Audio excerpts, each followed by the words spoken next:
And welcome everybody to the Jim Masters Show, a live entertainment lifestyle talk show series. How is everybody doing today? It's nice to see all your smiley faces, and I hope you are in the mood for more smiles and more levity and our famous levity here on the show. This is our entertainment lifestyle talk show series. We are live right now, broadcasting worldwide on our YouTube channel. That is Jim Masters TV. Hope you guys had a good day. We were very, very busy working on about a week and a half's worth of incredible episodes that are coming up.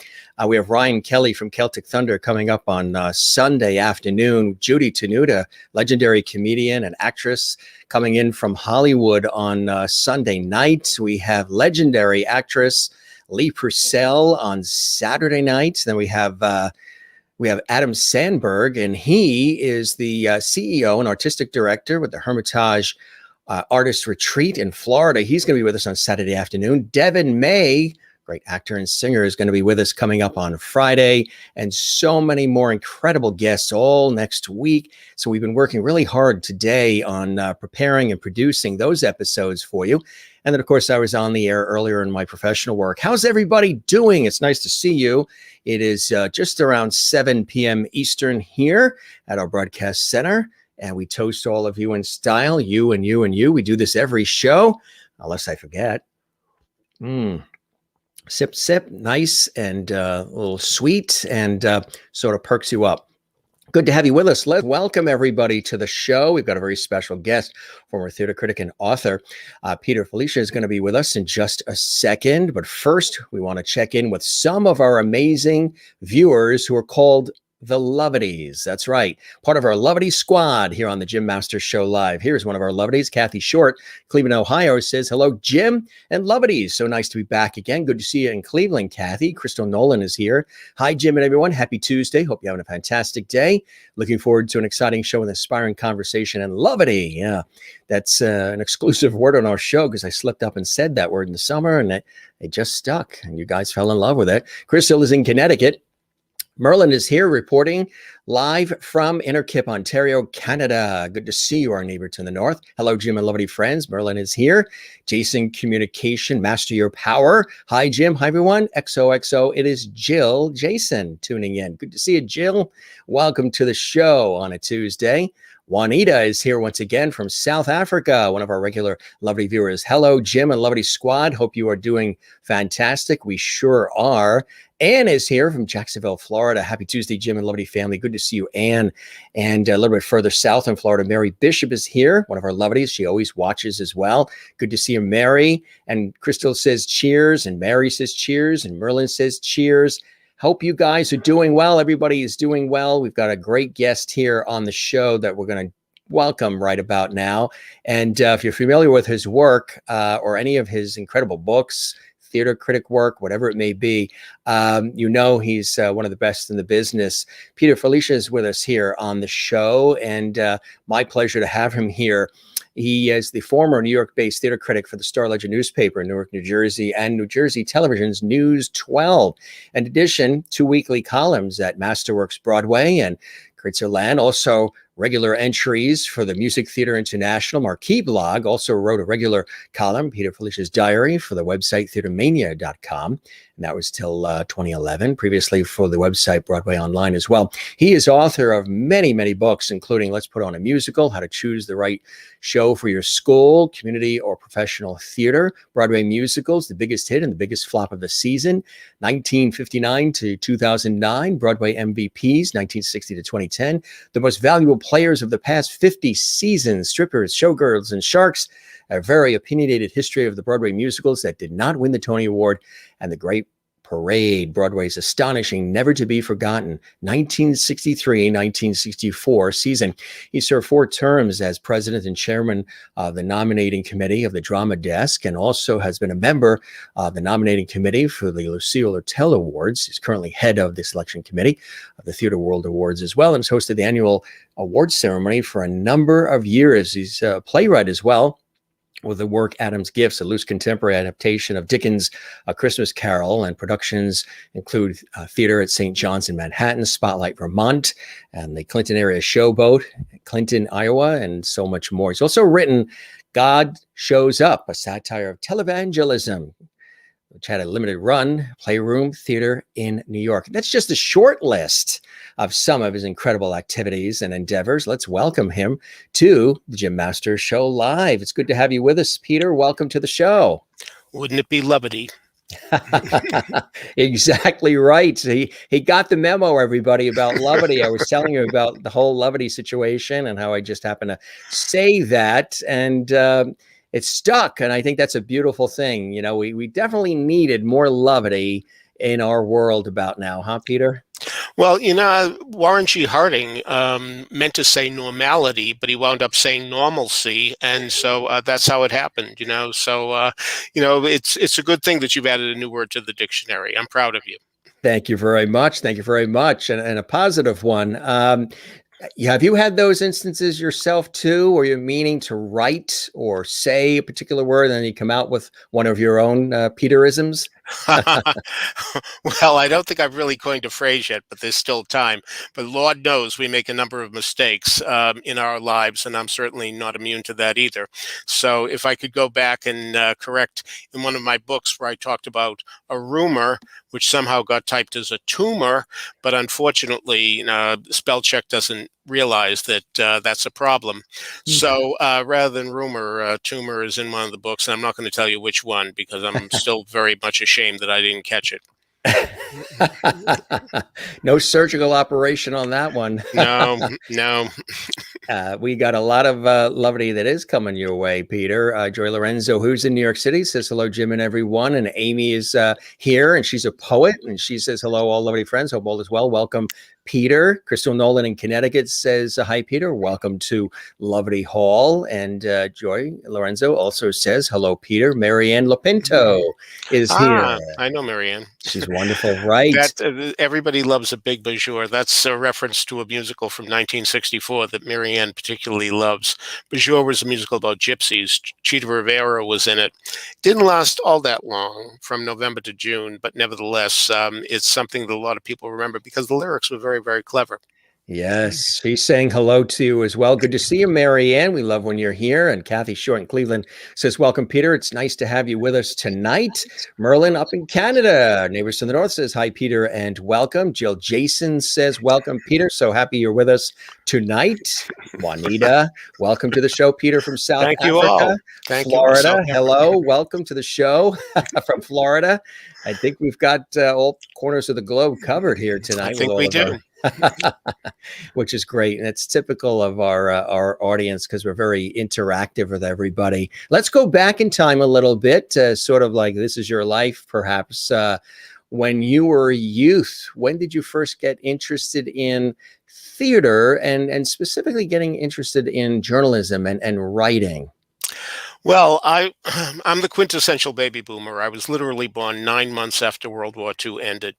And as a result, I was in that first wave of Elvis Presley, Bill Haley rock and roll. And I was a real rock and roll kid. Especially, I loved songs like The Purple People Eater, which taught us that the Purple People Eater really didn't eat people. He was just he was interested in purple people. We didn't have to worry about the Purple People Eater. And the Good thing he wasn't on Willy Wonka. Yes, indeed. And the Witch Doctor, which had the immortal lyrics, ooh, ee, ooh, ah, ah, ting, tang, walla, walla, bing, bang. So I loved funny songs during the rock era, and that was fine.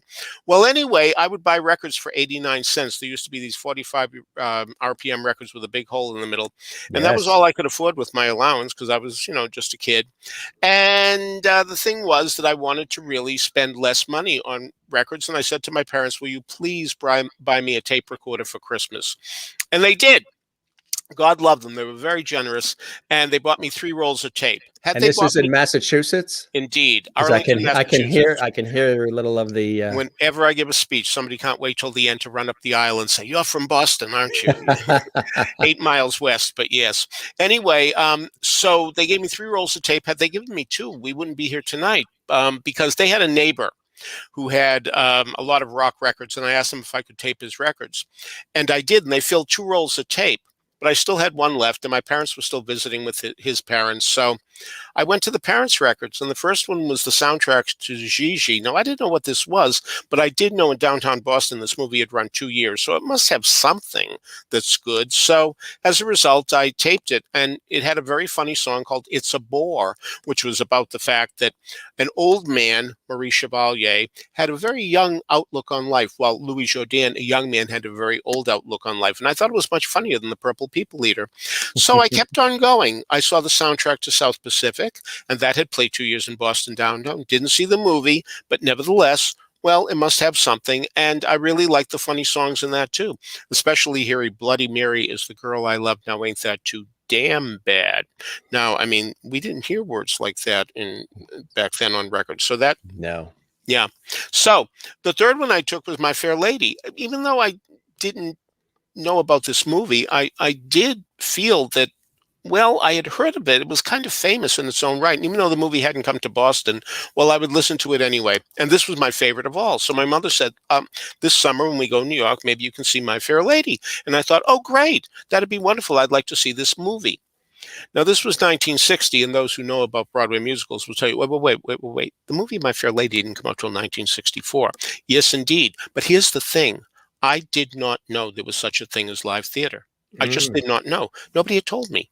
None of my teachers had told me. They were nuns. They didn't go anywhere. So as a result, They didn't go anywhere. they didn't. I suspect. Who knows what they did after hours? But that's another story. I can't be responsible. Anyway, It'll be in his next book. so as a result, I really didn't know. I mean, after all, when cars came in, people stopped using horses. When electricity came in, people stopped using candles. So I assumed that when movies came in, people stopped going to the theater. I mean, I knew Abraham Lincoln got shot in one, but I mean, that was a long time ago. This was 1960. I mean, certainly they wouldn't bother doing the same thing over and over again when they had movies. I mean, they just wouldn't. So as a result, I thought when we went to New York that I was going to go to a movie. So my mother went to a ticket broker because she didn't know very much about this stuff. And she said, here's your ticket. You're going to be in H19. And that's the 19th row. Now, I knew that, some movies were fancy and had reserved seats. We had gone to some of those. Cinerama, if you know what that was, used to make you do that. And they used to give you a cute little booklet when you get in. So I expected all that. But what I didn't expect was that the marquee would say Michael Allenson and Margot Moser in My Fair Lady, because the record I had taped said Rex Harrison and Julie Andrews in My Fair Lady. And I was confused. But on The Tonight Show, a few nights earlier, Trevor Howard was on. He was talking about the remake that he was doing of Mutiny on the Bounty. And as a result, I said, oh, I get it. This is the remake of My Fair Lady. I mean, in Boston, we're so unsophisticated, we don't have the original movie yet, but here's the new and improved remake. I was thrilled that I was seeing the new and improved remake. So I went in, and the usher didn't put me in the 19th row. She put me in the 8th row. And I was thrilled. She was making a mistake, obviously, H19, but I wasn't going to say anything because I like to sit close at the movies. So fine. All right. Well, then I started hearing some strange sounds from the beginning of the front of the house, and it sounded like live music. And then the cute little booklet said, understudies do not perform unless, somebody's sick. And so I thought, wait a minute, can there be real people here? Is that what's going to happen? And well, wait, I figured, I'll wait. I'm not going to ask the woman next to me because she'll think I'm stupid. And then there was a power failure. And I thought, oh, no, they're going to give me my money back. Well, it wasn't a power failure. It was the house lights dimming, but I thought it was a power failure. Yeah. Now, the thing is, young people say to me, wait. When you go into a movie now, I mean, the lights are up. What are you talking about that you thought you were confused? You thought it was no, but in those days, seriously, all movies were continuous. And the thing is, you'd walk into a theater whenever you felt like it. It came in the middle of the movie, fine. Then you stayed and watched it from the beginning all over again. So this lights up thing was new to me, and I was very surprised. Well, the curtain went up, and what happened was there was something called a scrim. I didn't know that then, but that's what it was. And so you had this big sheet, and there were flowers all around it. It was very ornate, but I thought, oh, it is a screen. I mean, this is going to be a movie. But then suddenly it was lit from behind, and I saw people, and I saw them moving a little. It was a Wednesday matinee. They were probably out drinking on Tuesday night, a little unsteady. So as a result, the scrim went up, and my life changed tremendously when I saw this marvelous thing called the Broadway musical. And I haven't stopped going since. I've now seen 12,000 shows. So Oh, boy. Mm, as many as 412 in a season.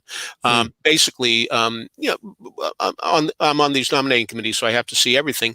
But producers have been gracious in saying, "Please come to our reading. We'd love to know what you think. Do you have any suggestions? All that kind of stuff." So it has added up, and if I could go back in time, I would love to see that My Fair Lady all over again, mm, because it yeah. was in the sixth year of the run. I'm sure it was tired, and I'm sure nobody wanted to do it. But the fact remained, to me, it was just glorious. The funny thing was, there's a part in the show where Eliza shows up at Henry Higgins' apartment, and she's dirty, and he doesn't want to know her. And at one point, he makes her feel so bad that she starts sniffling, and she wipes her nose on her sleeve. And he gets grossed out, and he says, "Oh, Eliza, use a handkerchief." And he gives her a handkerchief. And what Eliza does at that point was wipe her nose on her sleeve and then wipe it off with the handkerchief. Now, years later, when the movie came out, that wasn't in the movie. And I Mm. thought, why isn't it in the movie? And it took me a few years to realize what must have happened was that Margot Moser, the actress, had put that in. It was an improvement, as they call. Many years later, specifically on March 31st, 1993, because it was the 50th anniversary of Oklahoma, and they had a big party in the Rainbow Room, I go to my assigned seat, and the woman next to me says, "Hi, I'm Margot Moser." I said, "Listen, I've got a question for you. Did you add that thing with the sleeve?" And she was thrilled that I remembered. Well, at that point, I was writing this book called Let's Put on a Musical, and as a result, I put that in the book as a suggestion. And years later, I got a letter from a community theater actress in Vermont who said, "It was down to me and one other person for Eliza Doolittle. They had me go up and read that scene. They thought it was an improv. When I wiped my sleeve and I wiped it off, they gave me the part on the spot." So as a result, Margot Moser was responsible for that woman getting the part of Eliza Doolittle. Oh my God. So then how did all of this again affect you and influence and inspire you as you're going along to pursue this as a career, as a passion? Well, what had happened was I became reasonably famous in my high school. It was a very small high school, 146 graduating class, and everybody knew everybody. So I became reasonably famous as the one guy who went to the theater, and I came back with tales of all these wonderful things that I was seeing, and going to see my first pre-Broadway tryout in Boston. I Can Get It For You Wholesale, where I discovered Barbara Streisand. It was a year and a half before I knew how to pronounce her name, but Reason, anyway, yeah. yeah, that's what I thought it was. So anyway, the thing was that people were saying, "Wow, this guy, really cares about this stuff. He's willing to pay $6.50 for an orchestra seat to see these shows. I mean, that's pretty impressive." Well, I went to school. I went to college. And one day I'm walking up the stairs, and coming down the stairs was a kid I knew from high school who said, "I just became editor of the school paper. Why don't you be our theater critic?" So really, I stumbled into it. I didn't even know how it worked. I had no idea. I mean, I thought you even had to pay for your tickets. I thought, can I afford to do this? I mean, I've been very judicious in how I spend my theater money. And, now if I have to see everything, how will I had no idea that not only did you get a free ticket, you got two free tickets, which is pretty amazing when you think of it. Usually when you go to work, you don't bring anybody with you, but a theater critic gets to do that, which is kind of fun. And sometimes I wonder why they do it. And my girlfriend says, "Shut up, take the extra ticket, will you? I mean, it's Yeah. fine. They give you two tickets. What is all of that behind you? It looks like a massive collection you've got behind you on the wall. Yeah, I rarely have to go to the Lincoln Center Library because I do seem to have most every recording and as many books as I seem to need. I do recall when I was writing the book, The Biggest Hit and the Biggest Flop of the Season, I only had to go to the library once because most everything is here. And I'm very big on going to used bookstores and seeing what I can find there. And yeah, there's a lot of memorabilia, like where am I? I'm mixed up. All right. Well, anyway, one of those things is from Ira Levin. It's kind of like Uh, doing the weather. Alaska's over here. yeah, And right, right. See, I'm not used to it. So anyway, one of those framed things up there is from Ira Levin, who wrote Rosemary's Baby, and he was very fond of a column I wrote about him when he turned 75 years old, and he sent me an autographed copy of a script from his play Break a Leg, which was a spoof about theater, and there was a critic in it named Joseph Schmoodle. And so he wrote to Peter, "No Joseph Schmoodle he," indicating that he thought I was a much better critic than the one that he had devised for his play. So what was the very first, from a professional point of view, play that you had to report on? Well, after being in college for a while, I was noticed by this newspaper called Boston After Dark, which was trying to be the Village Voice of Boston, and for years was. It became the Boston Phoenix much later on, and anybody who's familiar in the Boston area will know that this paper lasted a good long time. So they contacted me and they said, "Listen, we can't give you any money really, but what we can do is allow you to get known as a writer. So why don't you do this?" So at that point, they said to me, "Are you willing to go out to Cape Cod? Because that's far away from Boston. You'll have to have a car." I said, "Well, I drive." So they said, And "All right, that's how you say it, Cape Cod. That's how you're supposed to, right? You're authentic. That's how you say it. I didn't come here to be mocked. Anyway, so as a Mocked. result, you did it again. So That's as what a result, you're I having went a out. wicked good time. I went to yes, indeed, yes, indeed. My whole review of Wicked was based on the fact that in Boston we say wicked, meaning wicked good or wicked bad. So, and we do. Yeah, So anyway, I went to the Cape. Now I'll be on the safe side there. that's the Um, fancy way to say it. We're going to the yes, Cape. and I went to see this new play because they said, "Oh, it sounds so bad. It sounds so terrible. Let's send the new guy. Let him suffer." Because it's about a blind boy. I mean, God, a summer stock show and it's about a blind boy. Isn't that depressing? And Mm. I went out and I saw this new play called Butterflies Are Free. Oh yeah. And I thought it was terrific because the marvelous thing about it was the blind boy wasn't remotely upset about being blind. As he said, "I was born blind. This is normal to me. No big deal. I live my life the way I do. If I had been able to see and lost my sight, it would be a different story, but I don't know what I'm missing." And he was very well adjusted to it. It was just amazing to see this happen. And there was this new actress in it who was terrific named Blythe Danner. Mm. And Mia Farrow's mother, Right. the old Jane, Maureen O'Sullivan, was in it. She was pretty bad, I have to say. I'm sorry to say that, but she was. And in my review, I said that I thought she was really quite terrible. And the producer of the show called me and said, "Listen, we were waffling on whether or not to get rid of Maureen, and you really made us make the decision. And so we're hiring Eileen Heckert, who wound up being in the movie and won an Oscar, which Mm. is pretty amazing." So anyway, I came back with this rave review, and everybody said, "Oh my God, what did we hire? I mean, this guy's a fool. I mean, how could this play be any good?" Well, it wound up running about 2.5, 3 years on Broadway, so it didn't turn out to be so bad. And my stature at the paper rose a little as a result of that. So that's Mm. the first one I professionally reviewed. So the bug bit you. You really, really enjoyed it. You really liked it, huh? Well, there's something about being in a theater with a live performance that's very different from a movie experience because, in a strange way, you're in the room with these people. You're a silent partner. You can't Yeah. say anything. You don't get a vote. If you're upset about something, you can't say, "Now, wait a minute." But the point is, you do feel like it's really happening more than you do at a movie. And also, it's very nice when, if the audience laughs at a certain thing, the people on stage stop and wait for the laugh to end, and then they'll go on, as opposed to a movie where, of course, it just goes on, and whether you're there or not. The other thing, too, and I don't think this is insignificant about the whole experience, is that being in a room with somebody you've admired for a while, there's just a thrill. There's just something very nice to know that that person is there and you're in the same room with that person, because we all have our heroes, people we admire that we think are really terrific. And it's really something to be in the same room. And that's not inconsequential either. And that's certainly a part of the great thrill. I mean, I know people who say, I only go to the theater once a year, but if it's somebody I really love that I want to see, I want to be in that same room with them. And Now, does so that ever get in the way, or did it in the beginning? Was there ever, as you were developing the skill as a theater critic, was there any reservation like, gee, I really like these artists. I like these actors. I like these actresses. I like these singers. I like these performers.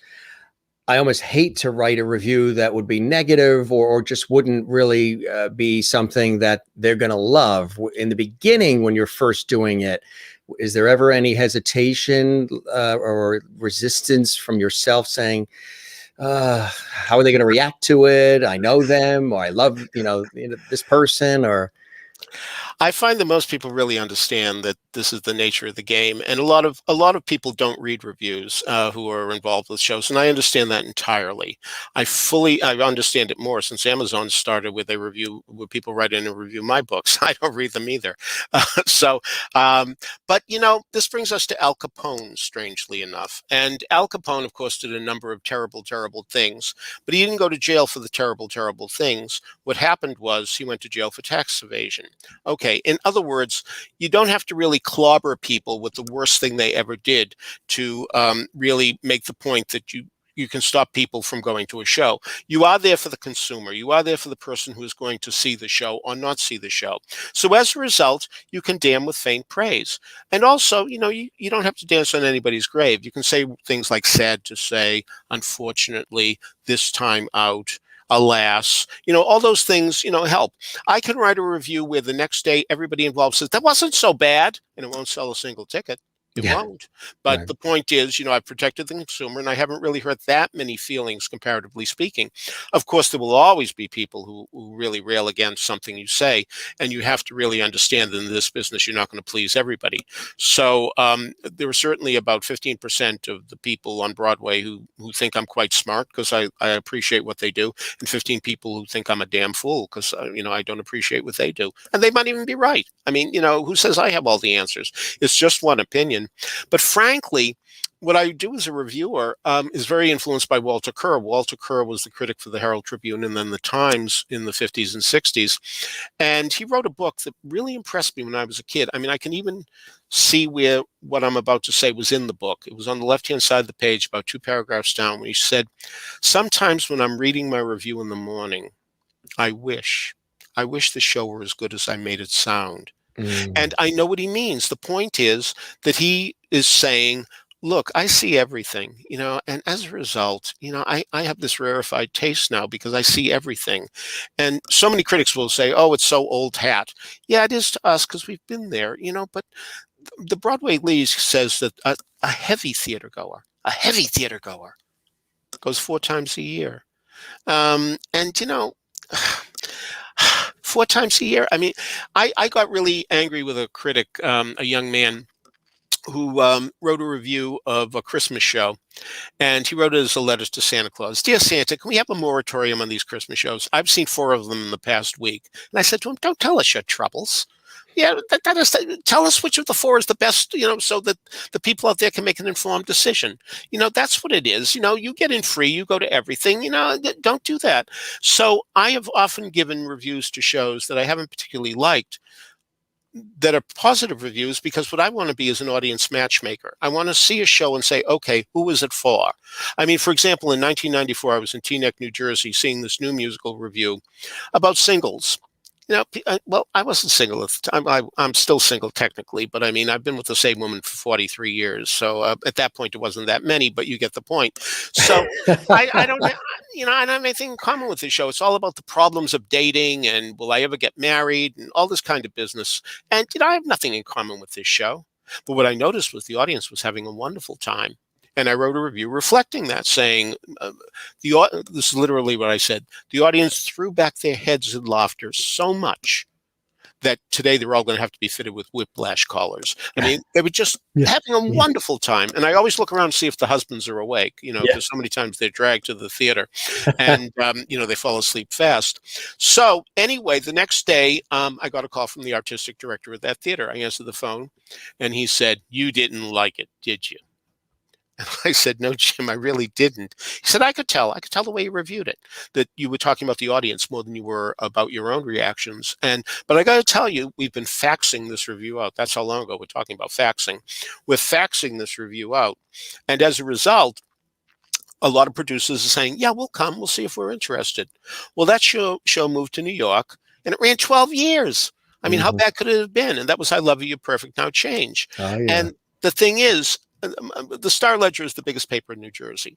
And as a result, it had the most power of any paper in New Jersey. And as a result, the person who's reviewing for the Star Ledger is going to have more sway with New Jersey readers than any other paper. So it really counted that they get a good review from the paper. Now, if I had just been narrow-minded and said, oh, it's so silly, oh, the problems of these people, who cares about these people, it would have been a different story entirely, and maybe the show wouldn't have moved. But obviously, it was going to bring a lot of pleasure to a lot of people. So why should I stand in its way because of my own personal experiences in life? It's ridiculous. So that's what I do. Okay, right show, right audience, live and be well. There's a question here from one of our lovely viewers watching, Peter, and it's a question that I've been thinking about as well. When you are preparing a review, what do you look for when writing a review? Are there specific criteria, specific things, boxes you check off? There's certain like formatics to it. How does it all work? Well, the best type of acting is acting that doesn't seem like acting at all. So I don't like when performances are way over the top, that people exaggerate and do things that they would never do in real life. So that's a big criteria. When it comes to musicals, I have to admit I'm very conscious of lyrics that rhyme and scan properly. Scan properly means you wouldn't say Normandy. You'd say Normandy. It helps the theater goer to hear correctly. It's hard to hear lyrics when they're being blasted from you from the stage by a chorus. And it's really good to understand what people are saying. So as a result, rhymes really help that. And so that's a very important thing for me when I'm reviewing, because I do think it helps the audience to understand better. But in terms of writing, it doesn't have to be brand new to me. It just has to be sincere. I like theater that educates. I like theater that really makes us better people. And those are my favorite type of shows. And intelligence is important to me. And I really don't like when things get dumbed down. So I know a lot of people like to see things like Dumb and Dumber and Dumb and Dumber 2, because it makes them feel better, that they're smarter than these people. I get it, I do. But I like to see people who are smarter than I am, so that I can learn something from them. So that's why the theater has traditionally been the place where the best ideas have come from in art. Lord knows the movies have caught up tremendously and perhaps have surpassed it, but at least there was a time when I was getting into it when theater was pretty sophisticated, and I love the sophistication of it. I will admit that I sometimes say when I was a kid, what I loved about the theater was that it was so sophisticated. Now that I'm a sophisticated adult, I go to the theater and I see kids' entertainment so much of the time. But, you know, Yeah. there's another way I feel about that, and that is the fact you got to get people used to going through the doors. I mean, when I was a kid, I had heard when I was 15 that Our Town was the greatest American play. This was it. And I'm telling you, every time when I pass 1651 Mass Avenue in Cambridge, Massachusetts, I mean, I remember when I looked up while on the bus, while reading Our Town that I had just bought in Harvard Square, and said, this place stinks. This is terrible. And 7 years later, I was teaching high school, and it was the first day of school, and we passed out the books. There was nothing to do. Our Town was in the book. All right, the play's terrible, but let's read it. My God, he must have done a rewrite in the 7 years since I had read the play the first time, because now it was terrific. And so my point is, get people used to getting through the doors. It seems like a place you may not be welcomed. A lot of people think you still have to go in tuxedo or spats or what have you. No, it's not that way at all. Let's get people in the doors. And if they don't like something that's terribly sophisticated now, their taste will change as they keep going, but let's get them keep going. Are you partial to dramedy? Dramedy. Well, that's a new Well, word they there's say such a today. thing. Drama over comedy. I mean, just for you personally, what you lean to? As Arthur Miller says, they are all my sons. And Yeah. really, certainly musicals have to be in first place, because that's where it all started for me. It took me a while, in fact, to even see a straight play, even though they were coming to Boston a mile a minute in those days to try out. But it was a while before I started going to plays. And I still remember the first one I went to. It turned out to be a flop that ran a month, called Come On Strong. And it was so bizarre to me to see the curtain go up with no music beforehand in an overture. It was the strangest thing, you know? So, Yeah. but so it like all of us, we all have these things from our youth that really impress us, and they'll always be our favorites no matter what happened. So yeah, I lean a little to the side to musicals. How about playwrights? Some of your personal favorite playwrights. You just love their material, just their love. You love their observation of life and their take on things. Sure. No question that Thornton Wilder, who I mentioned from Our Town, I really appreciate Our Town like crazy. And one of the things that really made me love my girlfriend is we went to Our Town, and at the end of the play, she burst into tears at the moment where Emily talks about how people don't appreciate life as much as they should. And the skin of our teeth, talking about the fact that we do get through terrible disasters in the human race, no matter how many they hurl at us, by the skin of our teeth, but we do survive. And that would be a great play to reopen after the pandemic, because that would be a good evidence that that happens. Certainly Chekhov, because of Three Sisters, my favorite foreign play, talking about, talking about the fact you better watch out when you ask somebody to marry you. Yeah. The way poor Andre asked Natasha to marry him really comes because his sisters have made her feel bad, and so many other people who were having dinner there made her feel bad. And to make her feel good, he said, let's get married. And boy, his life was ruined as a result of that, because this was one tough cookie. And so the lessons that are in there are really, really impressive. So certainly among contemporary playwrights, one has to be impressed by Tony Kushner, and especially for Angels in America, which really is miraculous. And Terrence McNally. Yeah. I did a marvelous sit down with Terrence McNally when he was doing Love, Valor, and Compassion. And I brought up something that was kind of interesting, and that was in 1965. His first original play on Broadway was called And Things That Go Bump in the Night. There were 6 critics in those days, and all 6 critics said, this is terrible. This is the worst thing that's ever happened to mankind. I mean, they were really just vicious about it. And he went to the producer's office the next day. It opened on a Monday. He went there on a Tuesday. And he said, I guess we're closed, huh? Did we close last night? And the producer said, well, we could, but I'll tell you, the play was budgeted at 100,000. We only spent 85. I have 15,000 left, and I'd love to try an experiment. Will people come to see anything if the price is low enough? What if we charged $1 for seats? Would people come? I just want to see. Let's see what happens. So they announced that on the radio and in the evening newspapers that indeed all seats would now be $1. Now, by the way, that may not seem as much of a discount when you think about it, because the top ticket price on Broadway for a play back then was $6.90. So this was like an 84% discount, but still, well, they sold out. They sold out the entire week. And while they weren't quite meeting expenses, well, they said, let's try it another week. And they tried it another week, though they got ballsy and charged $2 for Friday and Saturday nights. And they still sold out. Well, Terrence McNally said, I went to every one of those 15 performances that were left, and it really changed my life as a playwright, because every audience had the same reaction. I saw when I had them. I saw when I lost them. And I kept on saying, oh, I see what I did wrong there. Oh, I'll never do that again. Oh, that's great. Yes, there's enough for me to believe that I'm good. Oh, yeah, good, good, good. And he said, it really informed me as a playwright. And if that hadn't happened, he said, I don't know if I would have turned out to be the playwright I became. Mm.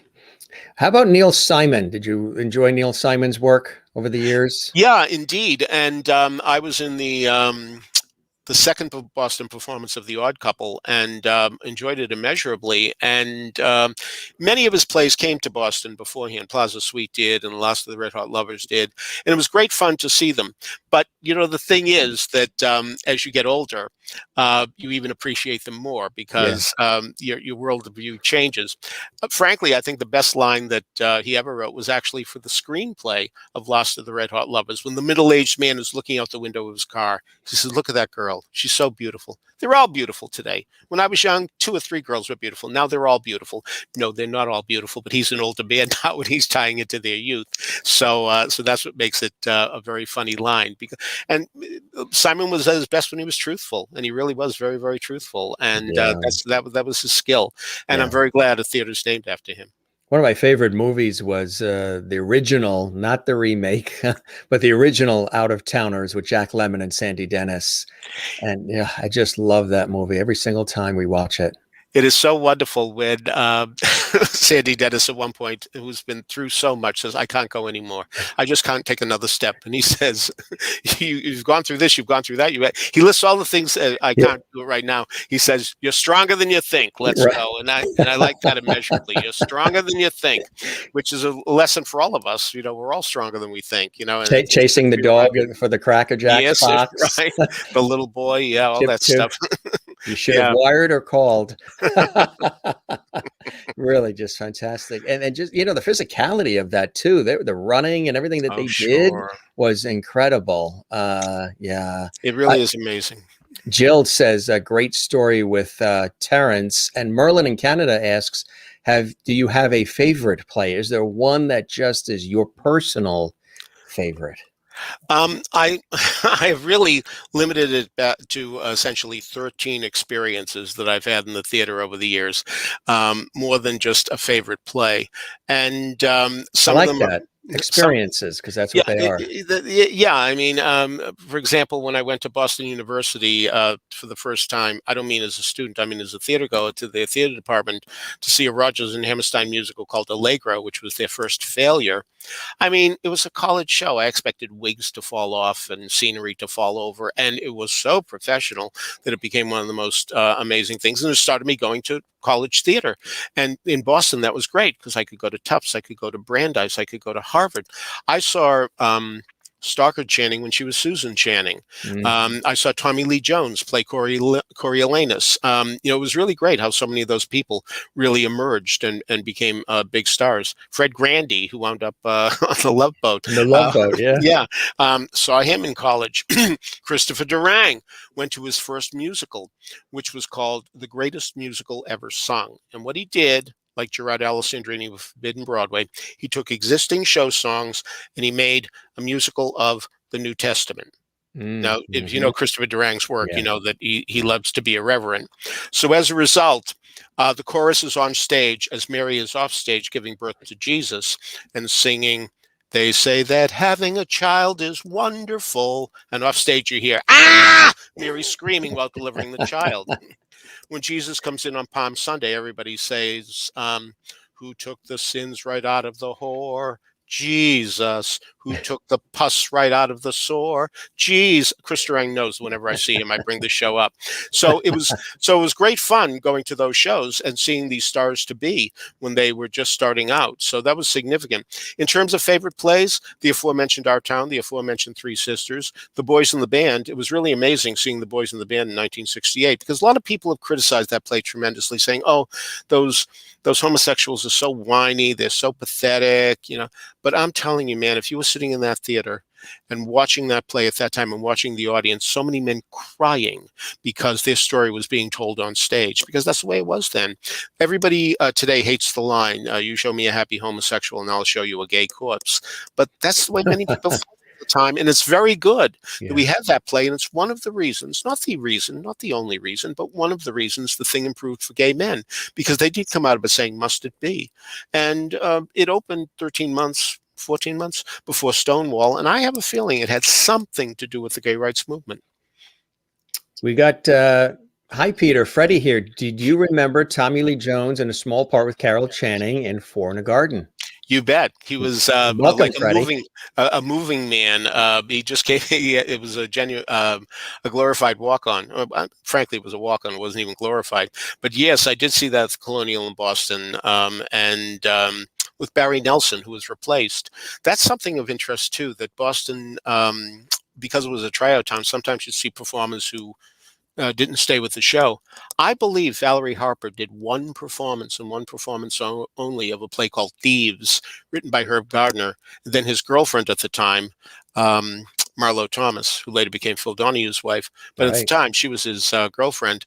Um, the fact is that I do believe it was one performance, and I was there to see that, which was really something, because they really came and went. Louis Jourdain was in, the aforementioned Louis Jourdain was in an Alan J. Lerner, Burton Lane musical called On a Clear Day You Can See Forever, but he didn't survive in Boston.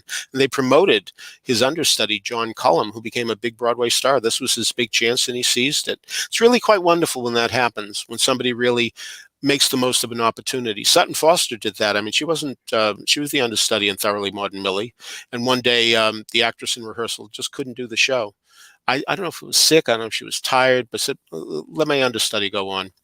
Well, just like Lou Gehrig took over for Wally Pipp and then played 2,000 plus games in a row for the Yankees, the same Hmm. that same type of thing happened with Sutton Foster. And now, if you go down Broadway, you will see her name in letters that have to be 6 feet high, advertising that she'll be in the upcoming revival of The Music Man. You mentioned earlier at the top, Peter, 12,000 plus shows. With that sort of background and that sort of record and experience and, decades put in, how do you feel theater has changed, and in what way has it changed over the years? And how would you describe what it is today from since you started, obviously covering it? Well, as I say, the sophistication has really gone down tremendously. There was a time in the 50s and 60s where almost every season on Broadway you'd find a play by Jean Anouilh, a French playwright who was astonishingly clever, an amazing playwright, and we haven't seen a Jean Anouilh play in a long, long time. Why is that? Well, because the audience has changed tremendously. It's mostly out of towners now. I mean, and that's what we're worried about post-pandemic, because after all, will people be reluctant to travel to New York? But there was a time when New Yorkers used to go to the theater more often than tourists, but that has changed tremendously. So it has skipped a notch in sophistication. On the other hand, it has become more ecumenical, and that extends to criticism too. I mean, a lot of my fellow, who I like to call, in a reference to the Wizard of Oz, my brother wizards, other critics, decry the fact that so many amateur critics are online giving their opinions. I think it's a great thing, because what they're really doing is speaking to the people who don't go all the time. And, it's very valuable to have those people weigh in, because a lot of people are going to agree with them much more than they are with critics, because, again, these are the people who go every now and then and have a different value system. But these are the people who buy the tickets. And I think that's a really significant thing. And again, I really do have faith that things will improve. Now, 100 years ago, there were silly musicals. Musicals were called princess shows that had characters with punny names, like May, Wine, that type of thing. And until really Showboat in Oklahoma, things were pretty silly for the Broadway musical. And then they became far more sophisticated. Everything's cyclical. The pendulum goes back and forth, and we're now in another era of princess shows, in essence, shows about high schoolers more than anything else. Um, People decry the idea that so many musicals are made for movies. It doesn't bother me for a second. Just make them good. I don't care where they come from. It doesn't matter.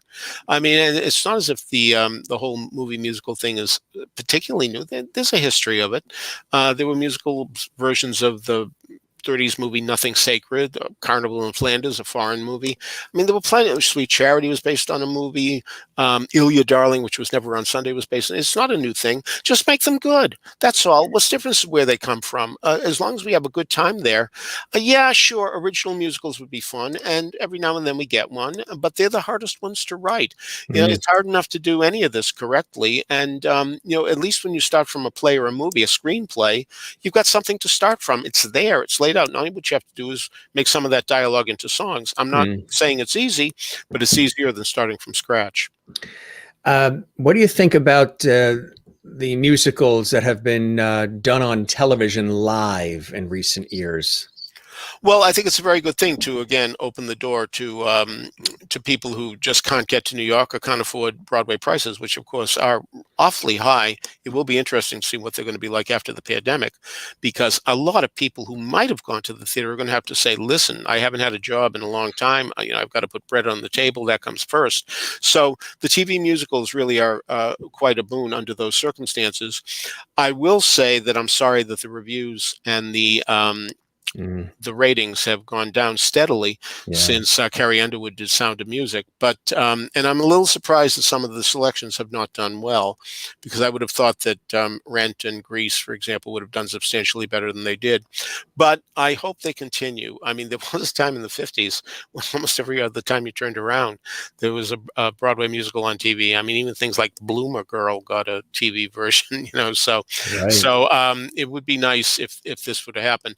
And somewhere out there are little boys and little girls who are seeing these things, who are responding to them. They are, I mean, people criticize Disney a great deal for making Broadway musicals a little more simplistic things. But good Lord, how many of these kids grew up watching The Little Mermaid and Beauty and the Beast, and now they've aged into theater goers and they want to go see these things on stage? When I was a kid, West Side Story was the big movie.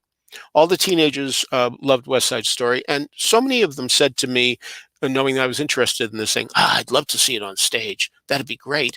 Well, indeed, the people who saw Little Mermaid and Beauty and the Beast at their multiplex now want to see it on stage, and that's a good thing. It's quite nice that that has happened. So we have to really thank Disney for resurrecting the art form. I mean, Frank Rich, who was the critic for the Times when Beauty and the Beast came out, said this is the best Broadway musical of the year. It wasn't a Broadway musical, but it was. It just was filmed. That's all, and it was animated, but it was a Broadway musical in style, and let's get people used to doing that. I don't know if you know about this. There's this amazing thing that happens in Atlanta, Georgia every year. Well, obviously not last year or this year, but called the Junior Theater Festival. And kids come from not just all around the country, from Australia, from Korea. And they come and they do 15-minute excerpts from the musicals they've either done in school or will do later that year, sort of like their own out-of-town tryout. And 4,000, 5,000 kids come to this thing every year. Yeah. It's amazing. And it's so wonderful that all these kids get to meet each other. Who knows how many will work together in the future that they met there. I bet that happens. And it's really wonderful to see so many kids so enthusiastic about this art form. And I do think that before the Disney movies, this would have been a much harder thing to accomplish. What do you think about the virtual? Some shows have been moved over to virtual. Obviously, they're not the big productions you'd see on Broadway and other venues, but some of the virtual nature, do you see that continuing, or is that just a stopgap right now during this particular time? Well, one of the most successful plays at this moment in time, and you're pardoned if you've never heard of it, it didn't even have an official off-Broadway run in the sense that that it was acknowledged by the Lucille Hotel Committee, which indeed does have this website about off-Broadway shows. It doesn't appear there. It's called She Killed Monsters, and it has been extraordinarily popular in amateur theater. I've seen it in Lincoln, Nebraska, and this amazing thing has happened with it because the playwright decided, well, now that we're in these tough times and people are going to do things virtually, let me write a specific Zoom-oriented version of this play. And she said, and after the pandemic is over, the sooner the better, of course, but when it's over, this version will still be available if people want to do it virtually. So it's really, again, anything that brings this art form home is something that's worthwhile. So I am very much enthusiastic about the virtual experience, though, of course, I'm more enthusiastic about the ones that don't charge anything than the ones that ask money. But because some of them are a little steep, but, that's theater for you. It always has been expensive, no matter when it's been. Speaking of that, Freddie is predicting it'll be 300 seats, 8,000 a seat. I wouldn't be a bit surprised, believe me when I tell you. I mean, who would have thought that Bette Midler's the first row seats would be $999 to be that close to Bette Midler? Recently, we had the 50th anniversary of Follies, which is a landmark musical. And it was one of the most expensive musicals, if not the most expensive musical of its day. It cost $800,000, which was a lot of money in those days. And it lost $792,000 of it. It did run a year and a half but still, it couldn't make any money. But the thing is, when you read Ted Chapin's book about the genesis of the show, and you see all the work that went into it and all the beating that went into the costumes and everything, and they were charging $12 a ticket, you realize they were giving it away. In fact, at the back of the balcony, you could get seats for $2. Now, if you use an inflation calculator, a $12 ticket today should be $77, and that's for a front row seat. But that doesn't happen anymore and of course there were 47 in that cast, and you don't get musicals with that many people usually anymore. So it's just become more and more expensive. There was a time when one producer used to produce a show. In 1964, there was a play called Any Wednesday. The New Yorker used to tell you all the facts about a show before it opened, and they used to say, Any Wednesday, a new play by Muriel Resnick, directed by Henry Kaplan, produced by, and it named 5 producers. And because there were 5 producers, it actually printed in the magazine, in parentheses, have we got them all? Yeah. Meaning, my God, 5 producers for a show, by the way, with 4 characters. Today, if 5 producers were producing a show, to get a story in the New York Times is what a miracle it would be. I mean, really, 20, 30 producers. There are times I worry when a play wins, or a musical wins a Tony Award, when all the producers come up on the Radio City stage, will the the stage collapse with so many people on it? Will it fall in because so many people are up there? It didn't happen when David Merrick and David Merrick alone, or Harold Prince and Harold Prince alone, were producing shows. But yeah, those days are long gone because you have to raise so much money. I mean, it's not today. If you lost $800,000 on a musical, you could convince people you had had a hit because it's 20 million. So losing 800,000 on 20 million isn't so bad. June is here and she's on the road. She says, Peter, did you get to see Danny Kaye on Broadway 2x2? I saw her when it was when he was wearing a cast. Okay, what had happened with 2x2 was the fact that Danny Kaye injured himself during the run of the show. This was a musical by Richard Rodgers. No explanation necessary on him, with lyrics by Martin Charnin. Maybe a little explanation then, but he did conceive, direct, and write the lyrics for Annie. So that's a good credit. That was in the future, though. And Peter Stone, who had just finished writing 1776, the greatest book for any Broadway musical.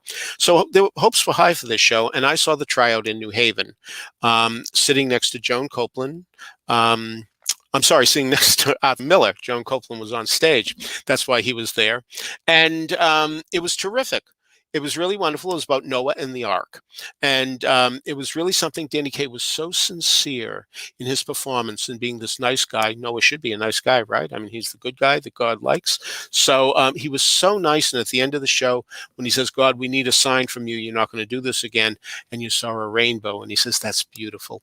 He was so sincere and so wonderful. It's a shame what happened, because when he did hurt his leg, he was in a cast and he was in a wheelchair. And at his first performance, he made an ad lib about it. And the audience laughed so hysterically that he said, oh, I can get more laughs with this show now by fooling around.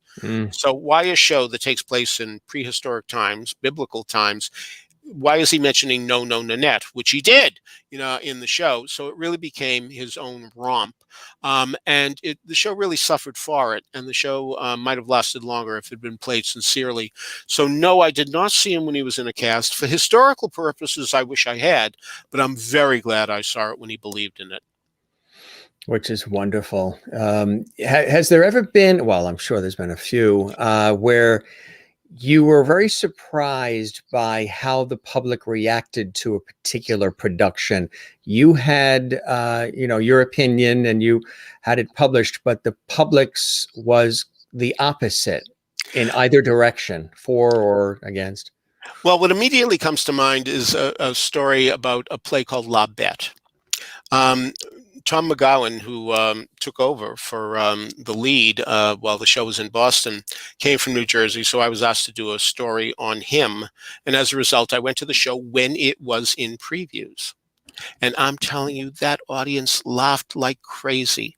I love my girlfriend dearly, but I'm telling you, the woman sitting in front of me probably was my soulmate, because I'm telling you, we started laughing at the same time. The intensity of the laughter, peaked and ended at the same time. And the audience just had this magnificent time. And it was a very heady play. It was all done in rhymed couplets, and it was about Moliere in essence. And it took place in that era. And I remember saying, I don't know if this is going to go commercially, but thank God Broadway has a play of distinction and quality. I was so happy. Well, I will admit there were a few things wrong with it. If one had to go on a 10 scale, it was a 9. There were problems.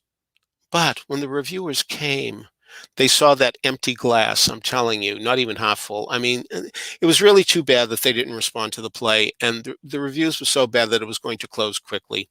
And I was so disappointed that, I mean this, for the week it was closed, after it closed, I couldn't even open up the New York Times to look at the listings, the alphabetical listings, because I didn't want to see it missing. I love the production and the play so much. All right, I'm sitting around with a bunch of people about 2 years later saying, and the question comes up, if there were any videotape of any show that you would love to see, what would it be? And I said, I think mine would be La Bête. And the guy said to me, oh, I've got a tape of La Bête. I said, you do? He said, yeah. What I do is I go to the theater with a bunch of people. They sit in front of me, they sit in the side of me, and they sit in back of me, so nobody can bother. And I put up my camera and I tape the show. So, please send it to me. He did. I turned out all the lights in my apartment, turned the answering machine on. This is going to be a great experience. I put the tape in. The first joke that tore down the house isn't tearing down the house. The second joke is not tearing down the house. What's going on? And later I noticed on the tape, he gives the date, and it was the second performance after the opening. And the Mm. critics had told the people that it wasn't funny. So they're not going to go there and laugh, because if the critics have spoken, I mean, obviously I'm a moron if I think this is funny. I can't think this is funny. So it's really such a shame when critics influence an audience in that way, that they get cowed in that way. But sure, one of the questions I always ask friends and readers and what have you are, what show that everybody loves you do not, and what show that everybody hates do you love? And for me, and I'll lose people right now, a lot of people are going to click off, but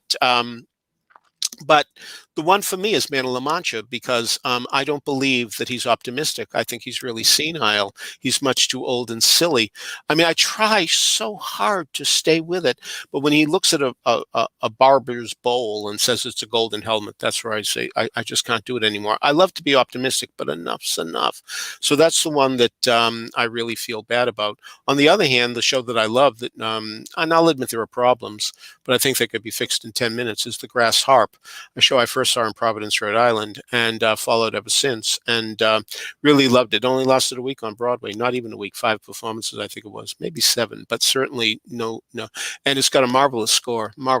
So it's really too bad that it happened that way. I saw a question. Did you see Joan Copeland and his Vera pal Joey? Yes, indeed, I did. Yes, indeed, I did. That June week in '76, I was here, and Joan Copeland took over at the last minute. Eleanor Parker was supposed to do the part, and she just wasn't working out. And Joan Copeland had to come in, and I still remember the way she turned around during the song "Take Him." It was such a marvelous spin the way she did it. She played Vera, an older woman who had certainly sponsored uh, Joey with his nightclub. She got what she wanted too. But Joey had another girlfriend named Linda. He was very fond of him. At the end of the show, both of them say, "Take him. You know, he's just not worth the trouble, and you know, he's really a cad. So just take him." And Joan Copeland was marvelous in that song and marvelous in the whole show, especially given the fact she had to do it at a moment's notice. Absolutely. You know, that's And what's wonderful about understudies. You know, I mean, when people are in the theater and they hear at this performance the role of such and such will usually played by a big star, will be played by a nobody, everybody goes, "Oh no," you know, and by mm, the end of the show they're saying the person who was supposed to do it couldn't have been better. You know, that's what's so wonderful, because there is so much talent out there. There's so many wonderfully talented people have to be understudies. exactly. I want to talk also about this incredible, prolific career as an author as well, and some of the amazing books. Tell us about this one here, Peter. Well, you know, everybody talks about hits, everybody talks about flops, but what about comparing them in terms of the season? And it's great fun to look and see why certain shows succeed and why they fail. I'll immediately come to a show called Big. Now, Big was a musical of the movie, you know, the Tom Hanks movie where he turns into an adult overnight because he wants to be big, because he was denied a seat on a ride because he was too small.